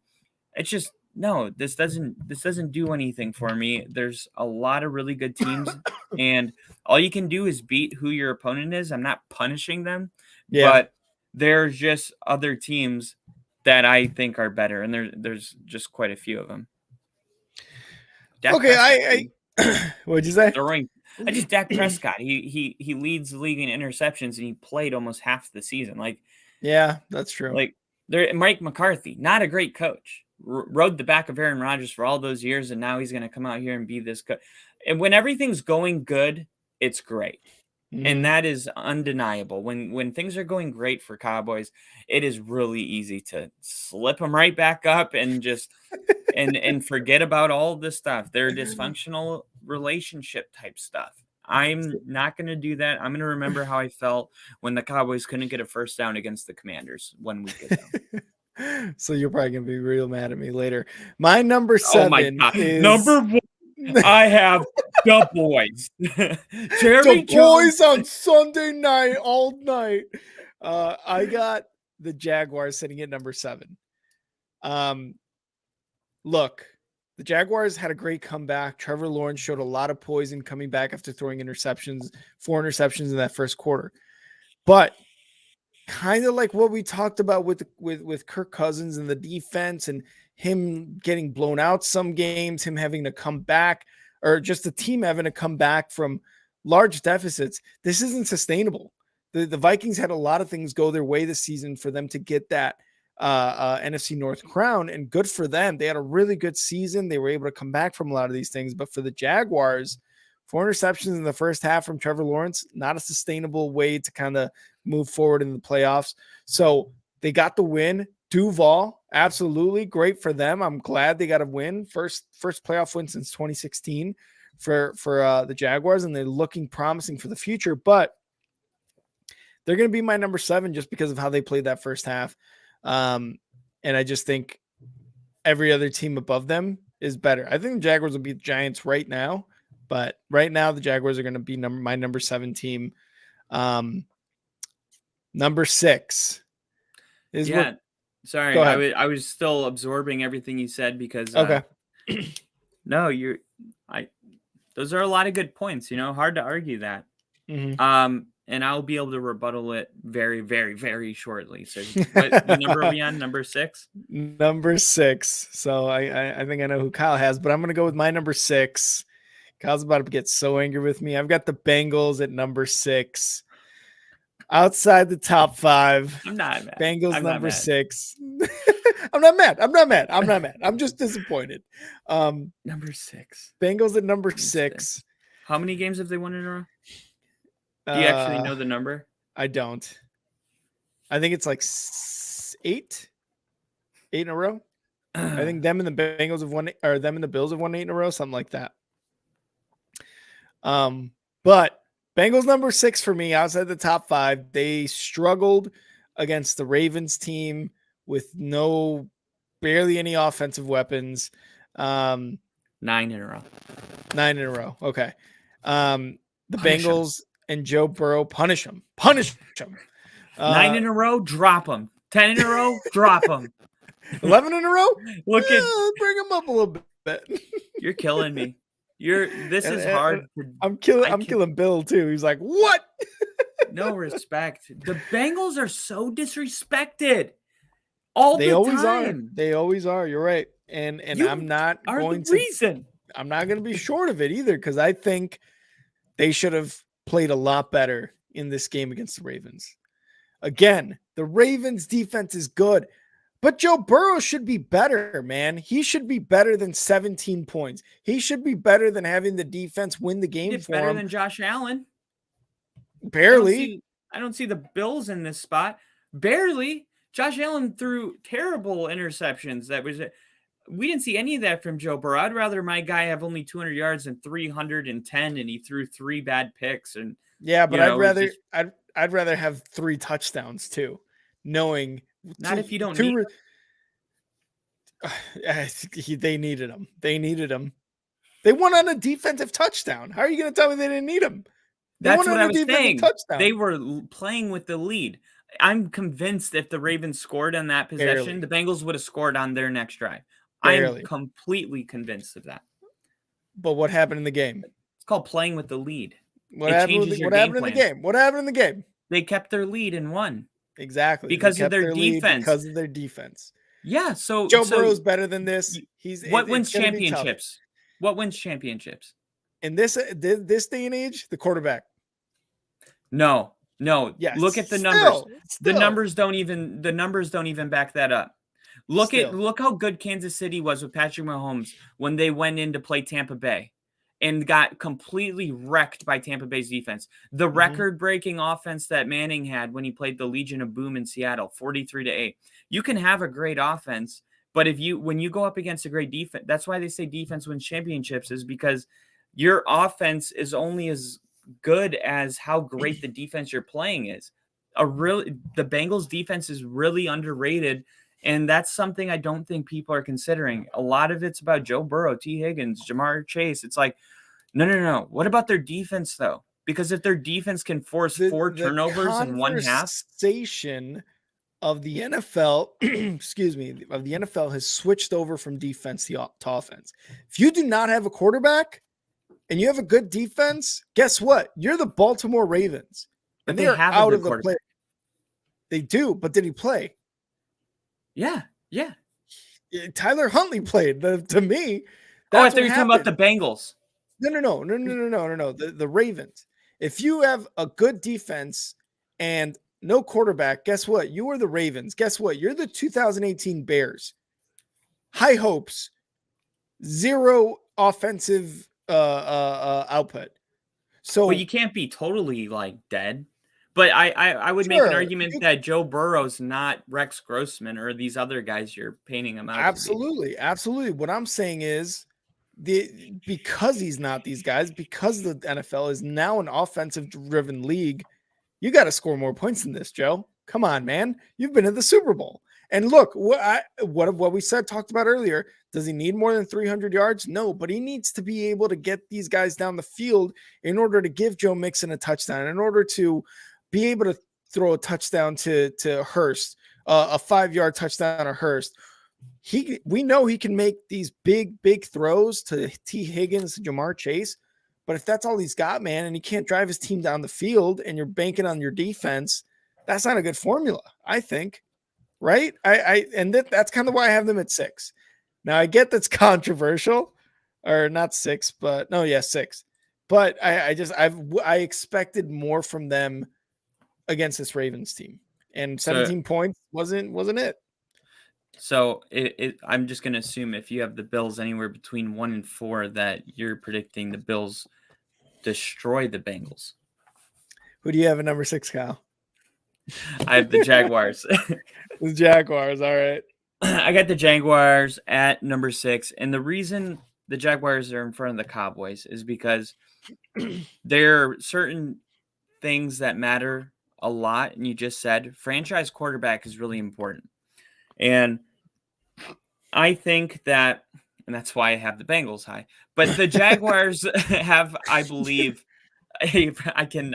It's killing me. He didn't even like text me before we did this to tell me he was going to do this. So not. I got to react not. live. I can't even cry. So the Trevor Lawrence thing, I think Trevor Lawrence gives the Jaguars a chance. Now, this may come off as a very big surprise, but Jacksonville going into Arrowhead next week, I like that matchup. And I'll let you do the math there, but I don't think that this is an issue at all. And I expect a very good football game. And because of that, and why am I saying that? Because of Trevor Lawrence and who he's become and how he's matured. Did he have his worst first half ever, maybe, in his entire life? Yeah, definitely. He was a winner his whole life. I'm sure he's never thrown 4 interceptions in a half. But he got the dust off, the Dan Campbell dust. The chalk is off. The Dan Campbell dust. I don't think Trevor Lawrence has to repeat another half like that.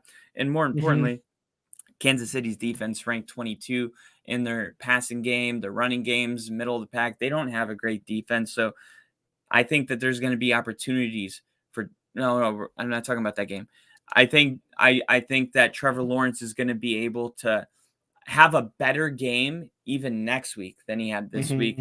And I just like everything I'm seeing from the team right now. Never, ever, if you've learned one thing from sports movies, never count out the team that's playing with the emotion. And right now, I think Jacksonville is just playing with a level of emotion that we're not seeing from the other teams.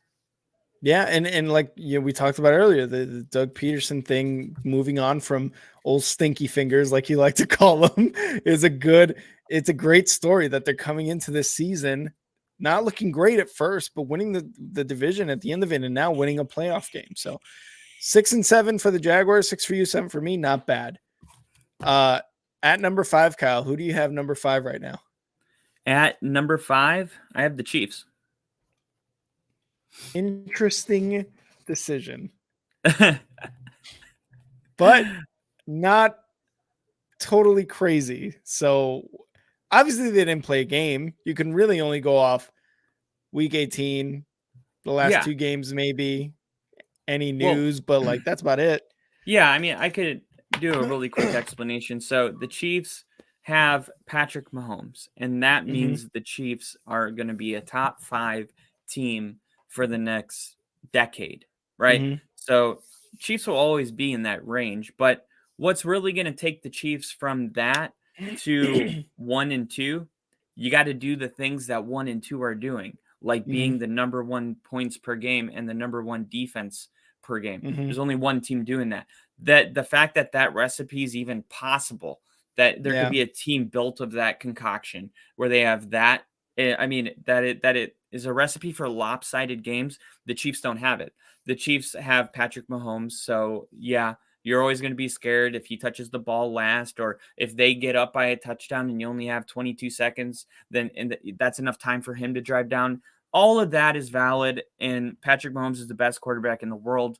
And I think he'll go down as the best ever when it's all said and done. Too early to tell, but you got to respect the Chiefs.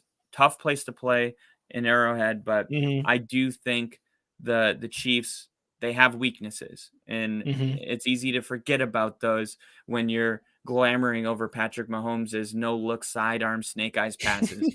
But you can't forget that you also have to do the little things right. And that's what I'm wondering about the Chiefs. Okay, I like it. And again, like you said, are the weaknesses being overlooked because of Patrick Mahomes? Can Patrick Mahomes do what he's been doing and just kind of play better than any of those weaknesses? And they didn't play a game in Wildcard, so I like it. It's not like crazy or anything. I don't think it's anything out of anybody's ordinary, I think, at this point. But my number 5 is going to be the Bills. We mentioned them earlier. The Bills at number 5. They're not crazy from the Bengals. They had a rough game against the Dolphins, against a third-string quarterback, Tyreek Hill, all these guys, Mike McDaniel, sure. But the Bills looked a little rough. You mentioned how Josh Allen had 2 interceptions, 3 touchdowns, but he was being a little careless with the ball again. And this is not the time, like I was saying, this is not the time to be careless with the ball. This is not that midseason little slump, little skid you had. This is win and continue, lose. You're done with the season.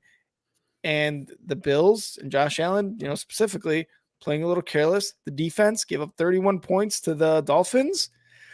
It's getting a little like, oh shit, what's going on, right? So that's kind of where I'm at with the Bills at number 5. That's totally understandable. I have the Bills at number 4, so they're just one. Yeah, they're just one ahead because I have all the same concerns. Like I could literally clip what you just said and just insert it, so I won't echo everything. But I have the same concerns. I just think the Bills are capable defensively when they get it together of playing better, and when Josh Allen is really like, if he can get that type of locked in that Dak is, he's unbeatable.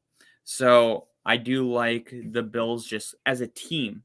I think the Bills are a better team than the Chiefs. Whether if they ever play each other, who would win just depends on who's having a better day. But if I had to take one team right now, I would take the Bills. They're at number 4. Okay. My number 4 is going to be the Cowboys. I'm going Cowboys number 4. I forgot the Cowboys were even in this hunt. Oh my God. Kyle hates me right now. Now look, what did I say earlier? Kyle is getting up and literally exiting his residence. He is literally Kyle has exited his home, has driven away to the East Coast. You hear my tires squealing from the. Is that him? What did I say earlier? Halftime coach speech. You were beating Tom Brady. You're beating one of the most prolific quarterback in the NFL of all time. You're beating him right now. Yes, he's 45 years old, a 7-9 team, but that doesn't matter, dude. You were on Tom Brady's fucking nutsack last week going, Tom Brady in the playoffs. You never know. He might win. This might be a good. You can't turn around and say this isn't a good win for the Cowboys if they beat Tom Brady. He looked not good. He did not look good. You're right. Like Tom Brady didn't look good. Cowboys looked really good. Cowboys looked really good. Scoring 31. What was it? 31, right? 14. Yeah, they did good. They did what they were supposed to do, man. And look, Cowboy. They've done it in the past. They've done it our entire NFL life. This may or may not be different. That's why I have them ranked at number 4. It could be a little different. Cowboys fans are loving it. Jerry Jones looks like he's about to get a Super Bowl before he dies. Who knows, man? This might be a crazy. I'm not calling it. I'm just saying it's a possibility. Honestly, at this point, you might as well just go for it. I mean, you've already. I feel like you drank the Kool-Aid, and this is so surprising to me because I brought up all these hypothetical conversations about do you think they should not get too high on the Cowboys, and this whole time it's you. It's you. You're the one that I've been hypothetically talking to, and I don't find out hypothetically talking. The Cowboys are doing it. Are doing it. They're proving you wrong. They had a good win. That's fine. I think the Bengals had a good win. And every team that won in the wild card game besides the Bills had a good win. And they were second in the NFC East this year. Yeah, they were, but what did they look like the last 5 weeks? And I mean, what did the Bills look like mid-season? And what are they looking like in their first game? They're looking pretty sloppy, I would say. But here we are, right, talking about how they could possibly still be in the Super Bowl, and you have them ranked number 4. Well, I don't know. You bailed yourself out. You haven't escaped because the team they're playing you haven't listed them yet, so you can always go back and say I had the other one higher.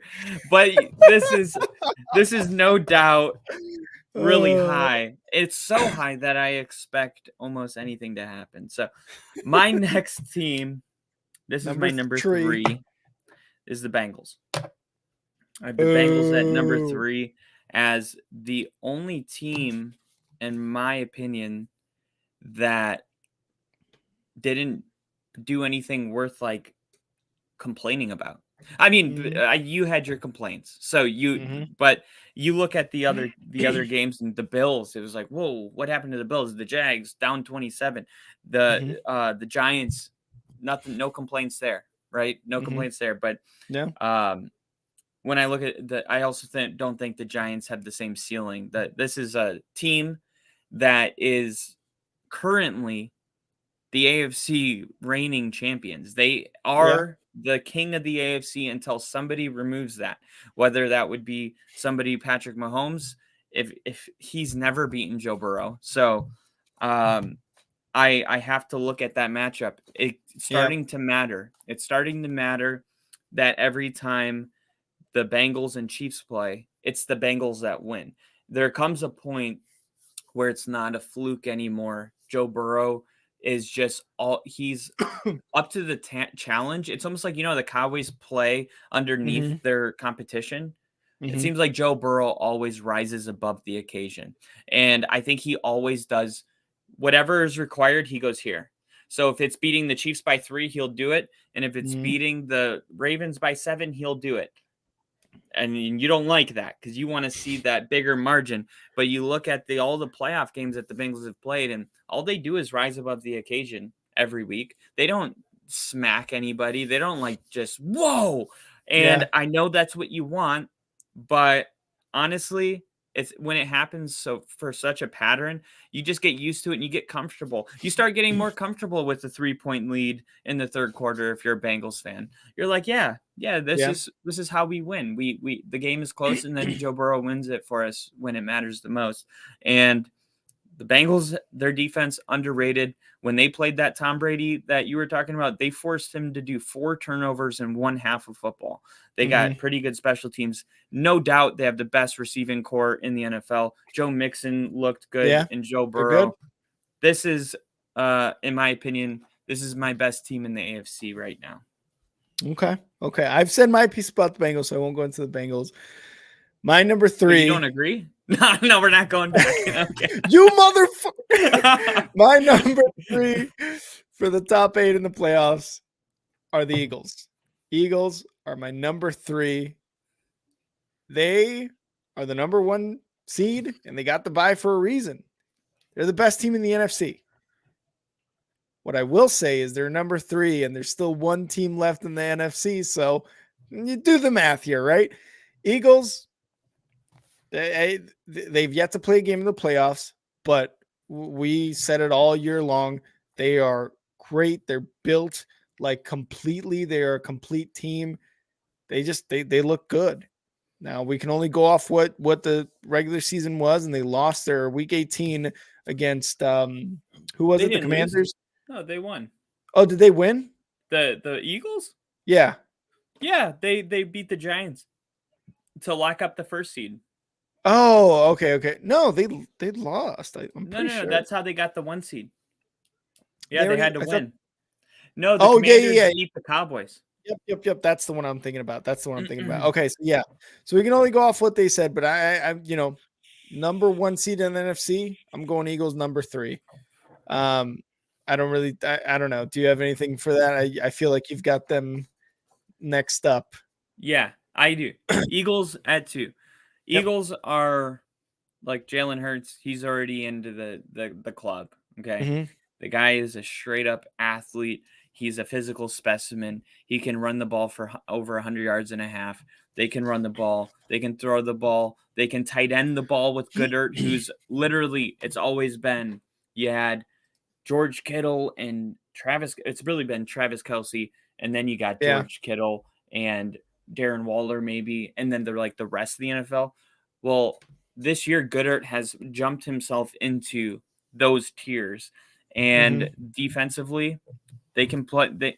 They're a complete football team all around that can beat you in a multitude of different ways. They're an extremely dangerous team that you can't even really game plan around because whatever you stop, they'll do something different. You know, you're going to play the pass, we're going to run. You're going to stop the run, we're going to get the tight end involved. Like They are very, very quick, but most importantly, Jalen Hurts is just a winner, and he will not overlook any opponent, and he's going to play an extremely good football game this week, and they're going to be playing the Giants, and that's a tough one for the Giants.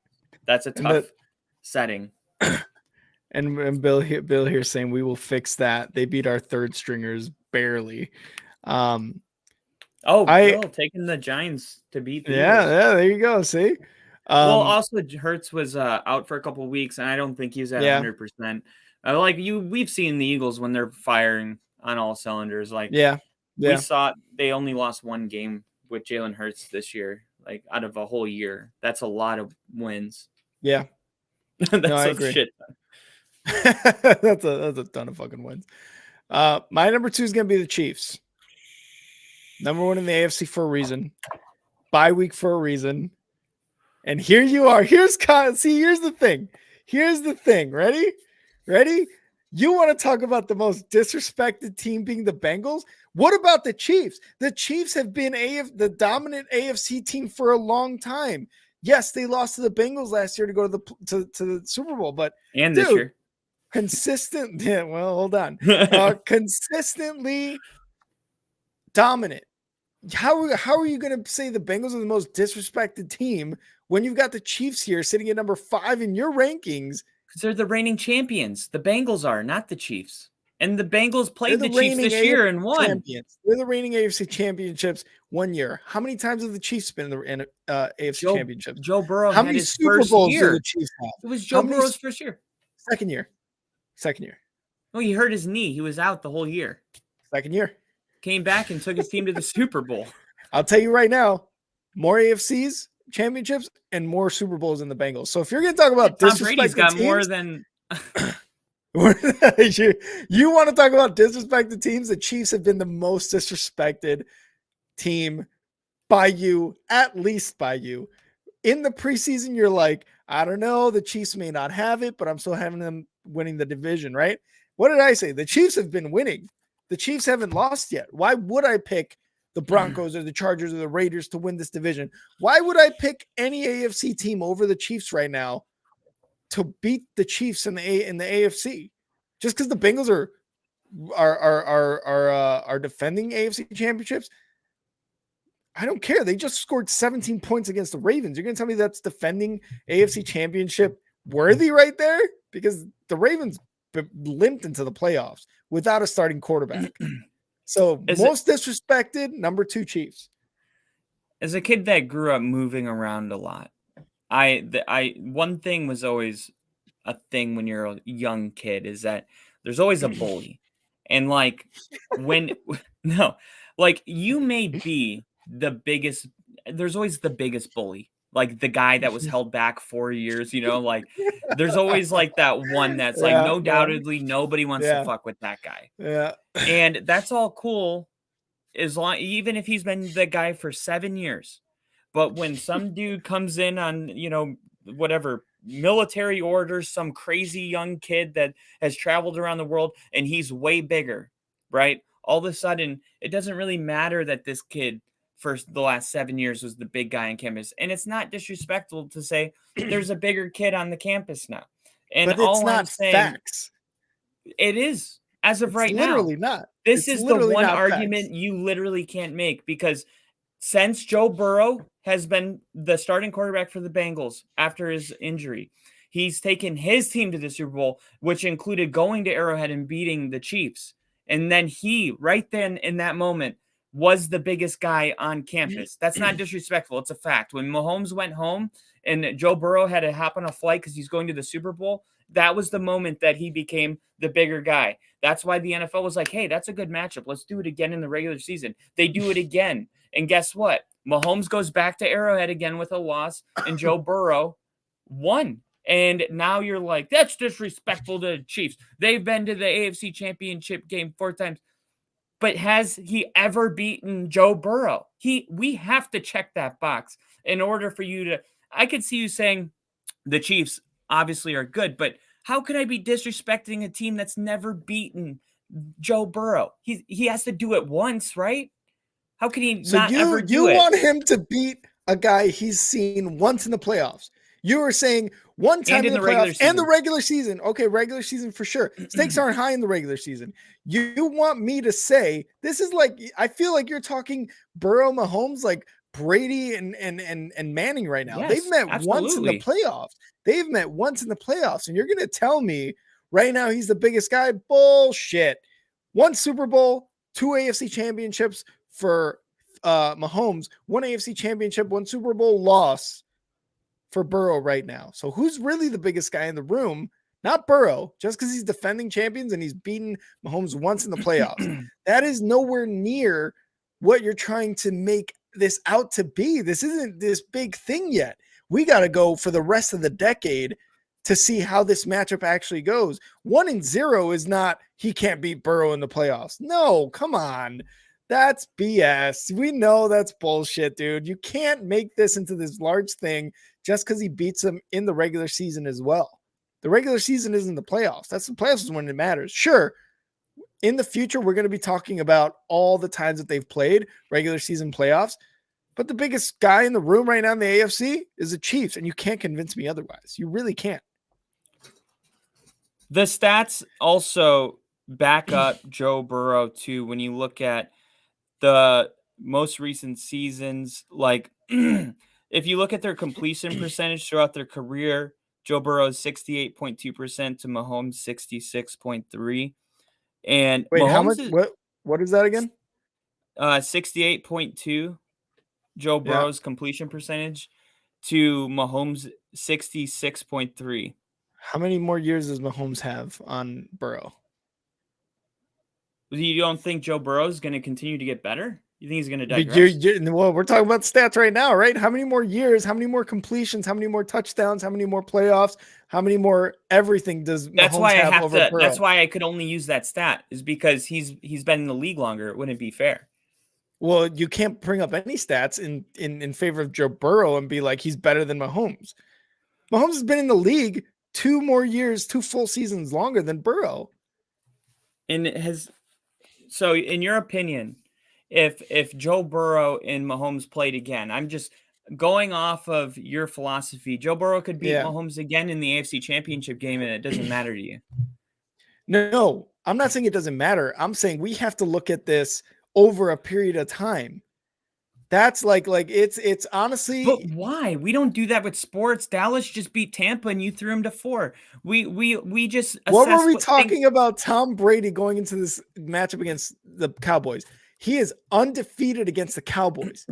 Going into this game, you even said it yourself. Oh shit, Tom Brady in the playoffs, undefeated against the Cowboys. I think I took the Cowboys because I thought they were the better team. But that's a storyline. That is over time. You don't go into this game and go, Tom Brady is 1-0 against the Cowboys. Oh shit, that's it. It's over. But he's not just 1-0. He's 3-0. With 2 of those being in the regular season, 1-0 being against in the playoffs, right? Yeah, on the road in Arrowhead. That matters. That you can't just say it doesn't count. It wasn't even in Cincinnati. But what I'm saying is, you got to give it time, man. You can't just go into this game and be like, Mahomes or Burrow has Mahomes' number. You can't just 3-0. It's 3 games. It's not just me that thinks that. I feel like collectively a lot of people know that. It's like his kryptonite at this point. Everybody has one, and that's okay. Sure. Mahomes beats a lot of people. Absolutely. And then when he plays Joe Burrow, it just doesn't. It hasn't happened yet. We haven't seen it. We got to see it at least one time, I think. I just don't feel like this is a bigger thing than what it is. It's been 3 games, and yes, one of them was an Arrowhead in the AFC Championship. But it's been 3 games. It's been 1 playoff game. Let's give He's the only quarterback that has been right here. It says Burrow's the only quarterback drafted since 2017 with a 500 or better record against Mahomes among 17 quarterbacks to face him, fitting the criteria. He's 2-0 at the time of this article and become the first quarterback to beat Mahomes 3 straight times, and then he did. So all facts. It's all not. Joe Burrow also is in different territory as the other guys in the league too. Like he's doing things that other guys haven't done. And the fact that they weren't even on the list of favorites to go to the Super Bowl. They were like the 8th team. They were like with Tampa Bay. And I don't know. The Chiefs, I don't think the Chiefs were disrespecting us. They were still right now, like the odds are they're like the second favorite team to go to the Super Bowl. Yeah. I just feel like we don't crown the Bengals yet. They've had one good postseason. The Chiefs have had 4 of them. I will adjust it when appropriate. That's how I feel about it. So look, the facts are the facts. You're right. The facts are the facts. Joe Burrow 3-0 versus Mahomes, 1-0 in the playoffs when it mattered. But the Chiefs right now are not the smaller guy, dude. They are what the Bengals want to be in the next 3 years, right? They want to be going to the AFC Championship. They want to host it. They want to win a Super Bowl. I just feel like with Joe Burrow, this whole like he's 3-0. I just feel like we're negating everything Patrick Mahomes did pre Joe Burrow. You know, it's like the BC and the AD, like before Christ, and the AD is like as everything that Mahomes did BJ before Joe, like you know what I mean? So like, do we not really look at that, or is it like after Joe, AJ is when we count it? You know what I mean? I just don't like that we're negating that, and I'm not saying you are. I just feel like that's the overall thought. If the Chiefs get an opportunity to play the Bengals and win, I'll take a step towards you. But if it's hard to beat people twice in a row, and then he did it 3 times in a row, 4 times in a row is like we could agree if the Bengals beat the Chiefs in an AFC Championship game that there's like a legitimate pattern there. In the playoffs, 2-0, I guess we can I will take a step forward to your side. How about we do that? How about we do that? We take a step forward. Joe Burrow's first 2 years starting a full season, and he goes to 2 straight Super Bowls. That's what Mahomes did until Joe Burrow got there at that point, right? Now we're able to say that. We're able to say that now, right? Like after 4 years, like 4 AFC championships, a Super Bowl loss, but 2 Super Bowl appearances, right? So you think it is kind of like a fluke a little bit? Because I'm like, why wouldn't that happen? They're the reigning champions. Why would I not take the Bengals to go back? I'm not saying it's a fluke. I'm saying he's had 1 full year as a starter, 1 full playoff. This isn't a fluke, man, but it's been 1 year. He's in the playoffs now, and he's looking really good. It's not a fluke. I'm just saying, give it some time. I get that. You're like, pay your respect where it's due. Pay your respect where it's due. Right. And I'm like, there's a new sheriff in town. You're like, there's a new Peyton in town. All right. That number 2 got dicey. Number 1, 49ers. We both have it. We both have the 49ers. I'm so glad you came along, man. I honestly, when you said number 2, Chiefs, and I was smiling, it was because I knew your number 1 had to be the Niners. And wow, that's a big jump. At least we agree on number 1 and number 8. You were really close on all of them. Like I got Jags 1 spot, but you have, like Bills 1 spot above me. Yeah. Like there are a lot of really close similarities, but I feel like you're right. This is one that we can agree at this point. They're winning. Their average margin of win is 20 points.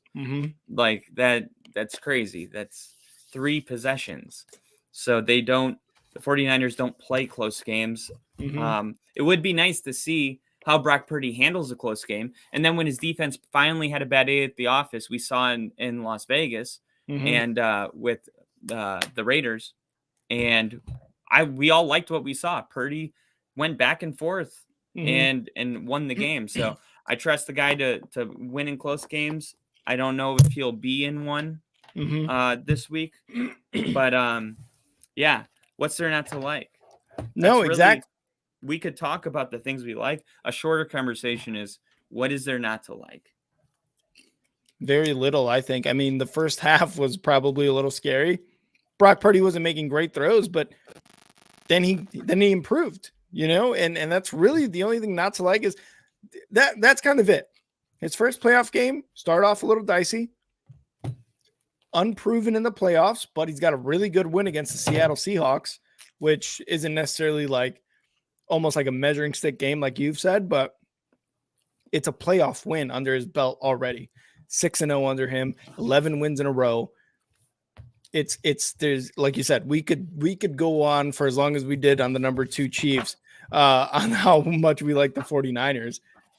It's a pretty simple number 1. I think they blew out the Seattle Seahawks. They, like I said, won 11 in a row. They are coming into these playoffs hot. Absolutely. So that was our top teams in the NFL. Let us know if you agree with them. If you don't, let us know where you rank the Bengals and Chiefs. And then our next and KC's here in the chat saying, thank goodness we'll decide who's best this year in the playoffs. And Rick is right. Over the next few years, we'll have a better comparison between all the QBs and teams. So I wanted to highlight that comment because he said Rick is right. His name is KC. Who did you think he was going to go for? He knows not to disrespect. Real quick, just want to give a hello to Yeti Dub. What's up, Yeti Dub? Appreciate you hopping on the stream. But yes, Kyle, what do we got next? All right, so next we're going to do our top 5 players of the wildcard round. And we're gonna try to get through this a little quick because we are almost at 2 hours here on the stream. Yeah, I can be really quick. You want me to just run through mine and then you hit yours? Yeah, let's do that. All right. So number 1, Brock Purdy. Yep. Young guy, first playoff game, broke like 5 records, won by 20 points or whatever it was. Really impressed with his performance because we didn't know what we were going to get. And he just continued his dominance into the postseason. And I think he was the clear number 1. Number 2, Daniel Jones. Daniel Jones made leaps and bounds of improvement in the last 4 weeks. And to maybe see more of the same would be expected on a good note, but we saw something different. We saw something we didn't expect. We saw him play his best game maybe of his career in the most important moment of his entire life. And because of that, Daniel Jones gets the number 2 spot. Number 3, Trevor Lawrence. Yep. Trevor Lawrence's ability to come back from 27 to 0, not lose confidence, not forget who he is, and go out there and have one of the greatest halves of football I've ever seen. Trevor Lawrence definitely has got some thick skin to do that. Number 4, Dak Prescott. Dak Prescott, he didn't make mistakes. He was locked in. He threw the ball to his receivers. When the rush came, he got rid of the ball. He put it in the right spot. He didn't turn the ball over. He ran. He took shots. He wanted it. And he was the clear leader for the Cowboys. And he gets that number 4 spot for that. Number 5, Mike McDaniel. Mike McDaniel, in very unfavorable conditions, I think DraftKings had it as a 13-point underdog, which is about as big as it can get in a playoff game, goes into Buffalo and, gets the defense to throw them off. The defense was really good. Simple plays. One thing that you can't say is that Miami shouldn't have been there. And honestly, the only thing after that game that was left to say was Buffalo would have been eliminated if Tua played. So because of that, Mike McDaniel gets that 5th spot. I love it. I'm going to go 5-1. So I'm going to start off with my number 5. And after such a shitty showing of kicking we saw in this Monday Night Football game, my number 5 is going to go to Robbie Gould of the San Francisco 49ers. 4 for 4 on field goals, 3 for 3 on extra points. He's a Bears fan. and that's true. He's been in the league far too long. He is just still doing it. He's still 100%. You could move the extra point 5 more yards. He'll still nail that motherfucker. So he is my number 5 best performance of the wild card week. My number 4 is going to go, and I know we said players, but I got to give it to an entire defense, the Jags defense. 3 total points allowed in the second half against the Chargers. Hard to do that against a good Chargers team, but they were able to do it, and a big reason why not only did they win their Week 18 matchup against the Titans to secure up that AFC South, but to win their first playoff game in almost 7 years. So big ups to Jags defense for 3 points allowed in the second half. That's a good one. Yeah, my number 3 is going to go to TJ Hawkinson for being the only bright spot, I think, for that Vikings team against the Giants. 10 receptions, 129 yards. The trade deadline pickup by the Vikings from the the Lions, in their own division, an in-division trade. I was like, what the hell? He turned out to be a really, really awesome weapon for Kirk. Very reliable too. And I mean, you see what he did in the playoffs, 10 receptions, 129 yards. Unfortunately, he was the on the receiving end of that terrible pass to end the Vikings season this year, but he averaged over 10 yards per reception. So he did really well. Yeah. Sorry, go ahead. I was just going to say it's going to be a lot of fun to see these, I think in hindsight next year, it'll almost be disappointing that he left the Lions. Yeah, it might turn out that way because I don't know how many more years he has left. I wonder if it was just maybe like a rental type of thing where it's like, he's got one more year. Okay, so he's got one more year with the Vikes. We'll see how that turns out next year. My number 2 is going to be Gabe Davis from the Buffalo Bills. 6 receptions, 113 yards, and a touchdown. Beautiful touchdown catch, by the way. Tippy-toed after that basket catch from Josh Allen. And then my number 1 performance player of this wildcard weekend is going to be Christian McCaffrey. 15 carries, 119 yards, and a receiving touchdown. Brock Purdy did really well, and he's going to take most of the spotlight, but I think McCaffrey definitely should be on the edge of that spotlight with what he did in this game and what he's been doing for the 49ers. But especially in this game, you can't go wrong with any of the weapons here for the 49ers. So yeah, I can't believe that they acquired him with a couple third-day draft picks. It just doesn't make sense. Right? All right. I will not let it go. Kyle, the people have been waiting, and I have been waiting pretty patiently for my punishment for the record keeping that we've had all season. The overall record, I will say just before we get into this, our overall record was 110-44. So on games we agreed, we were 110-44. Not bad. Over 50, almost 60% there. But when it came down to it, it came down to week 18. Like a lot of games in week 18 in the NFL this season, our record came down to week 18. Kyle edged me out hot, 40-39. And I was 39-40. You beat me by 1 game, everybody. So we had a really good competition, but Kyle edged me out 40-39. Kyle, over to you. All right. So a couple days ago, the NFL released the opponents. We don't have a schedule, but we know who we're going to play. So the Broncos are going to play the Bears next week. NFC North plays AFC West. Rick, there's part 1 and part 2 of your punishment. This part, you're not going to like. Come on. Part 1, you're going to have to wear Broncos gears for the Broncos-Bears game. I can't even wear a hat?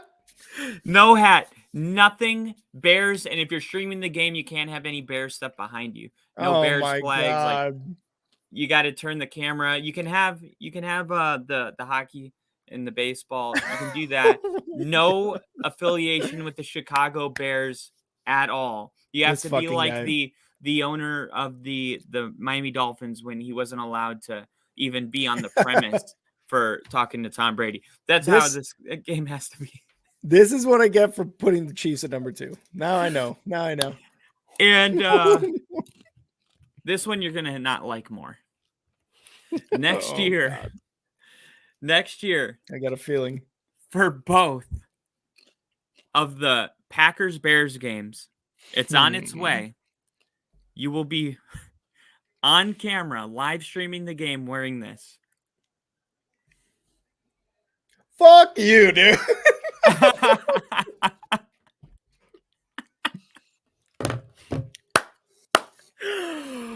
And that is the naughty punishment. We called it a punishment. It's only fun if we deliver. Oh my God. We have to deliver. You don't have to kill anybody, but that's what I meant when you got to kill your own ego, because everything in you is gonna repulse that. Okay. And yeah, we can't wait to watch, man. We're excited. I can wait. So no bears in the stream, no bears on my body while I'm watching the Broncos game. No bears in your body Packers, besides your bare ass. That's hot. For the Packers game, if I'm wearing that sweater, can I at least wear the hat? Can I wear a shirt underneath? Like it's not showing. Only if you wear the hat backwards, so only you know you're wearing the bear hat. Oh I will let you let yourself know, but you can't let the public know. This is awesome. Bill's laughing. In case he's saying all for a 1-game difference. Hey, next year I might be the one getting a punishment. Who knows? You know? Oh, you're gonna get punished, big boy. Just leave it to a fucking Green Bay or Wisconsin, native. This is a perfect year to for this. Fuck with me like that. God damn it. You get Broncos. And now I'm watching sports and I got Mike McCarthy's fucking face right there. The Super Bowl winner for the Packers with Aaron Rodgers later. Oh my God. Well, you guys heard it. I'm probably not going to be on this podcast next year. So there you go. There's my, no, he'll be back trying to edge me out next year. Oh, I'm gonna pick what the experts pick. Yeah, you're just gonna be so like super serious. No Steelers and funny bits.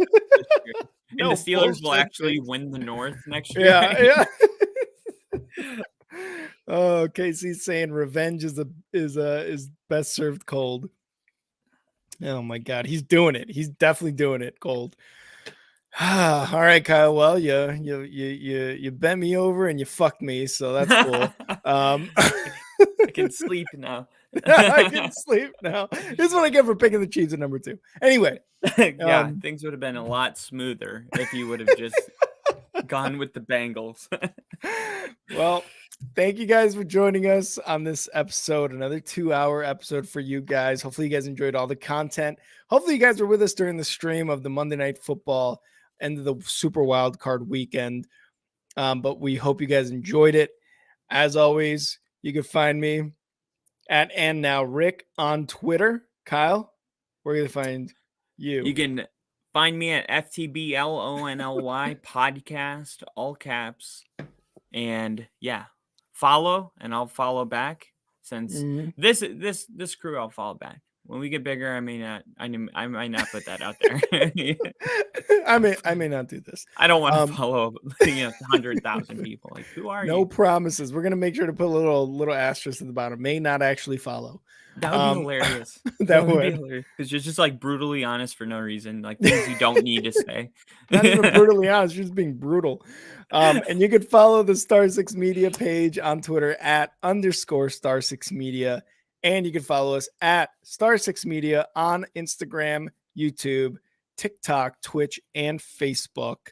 And catch all of our other shows like EAFP, Big League Chicago, JCA Sports, 3 Up, 3 Down, Sports Strip Live, and Slot Shot Hockey Podcast.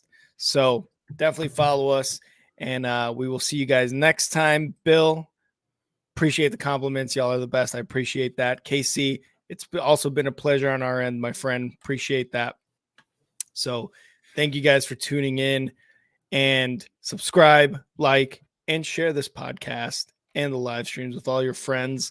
Let us know how we're doing by rating us on any of the Apple or Spotify or any other Google, whatever you listen to this podcast on. So make sure to rate us. Kyle, you got any last words before we skedaddle up out of here? That's all I got, man. All righty. Well, from Kyle and I, see ya.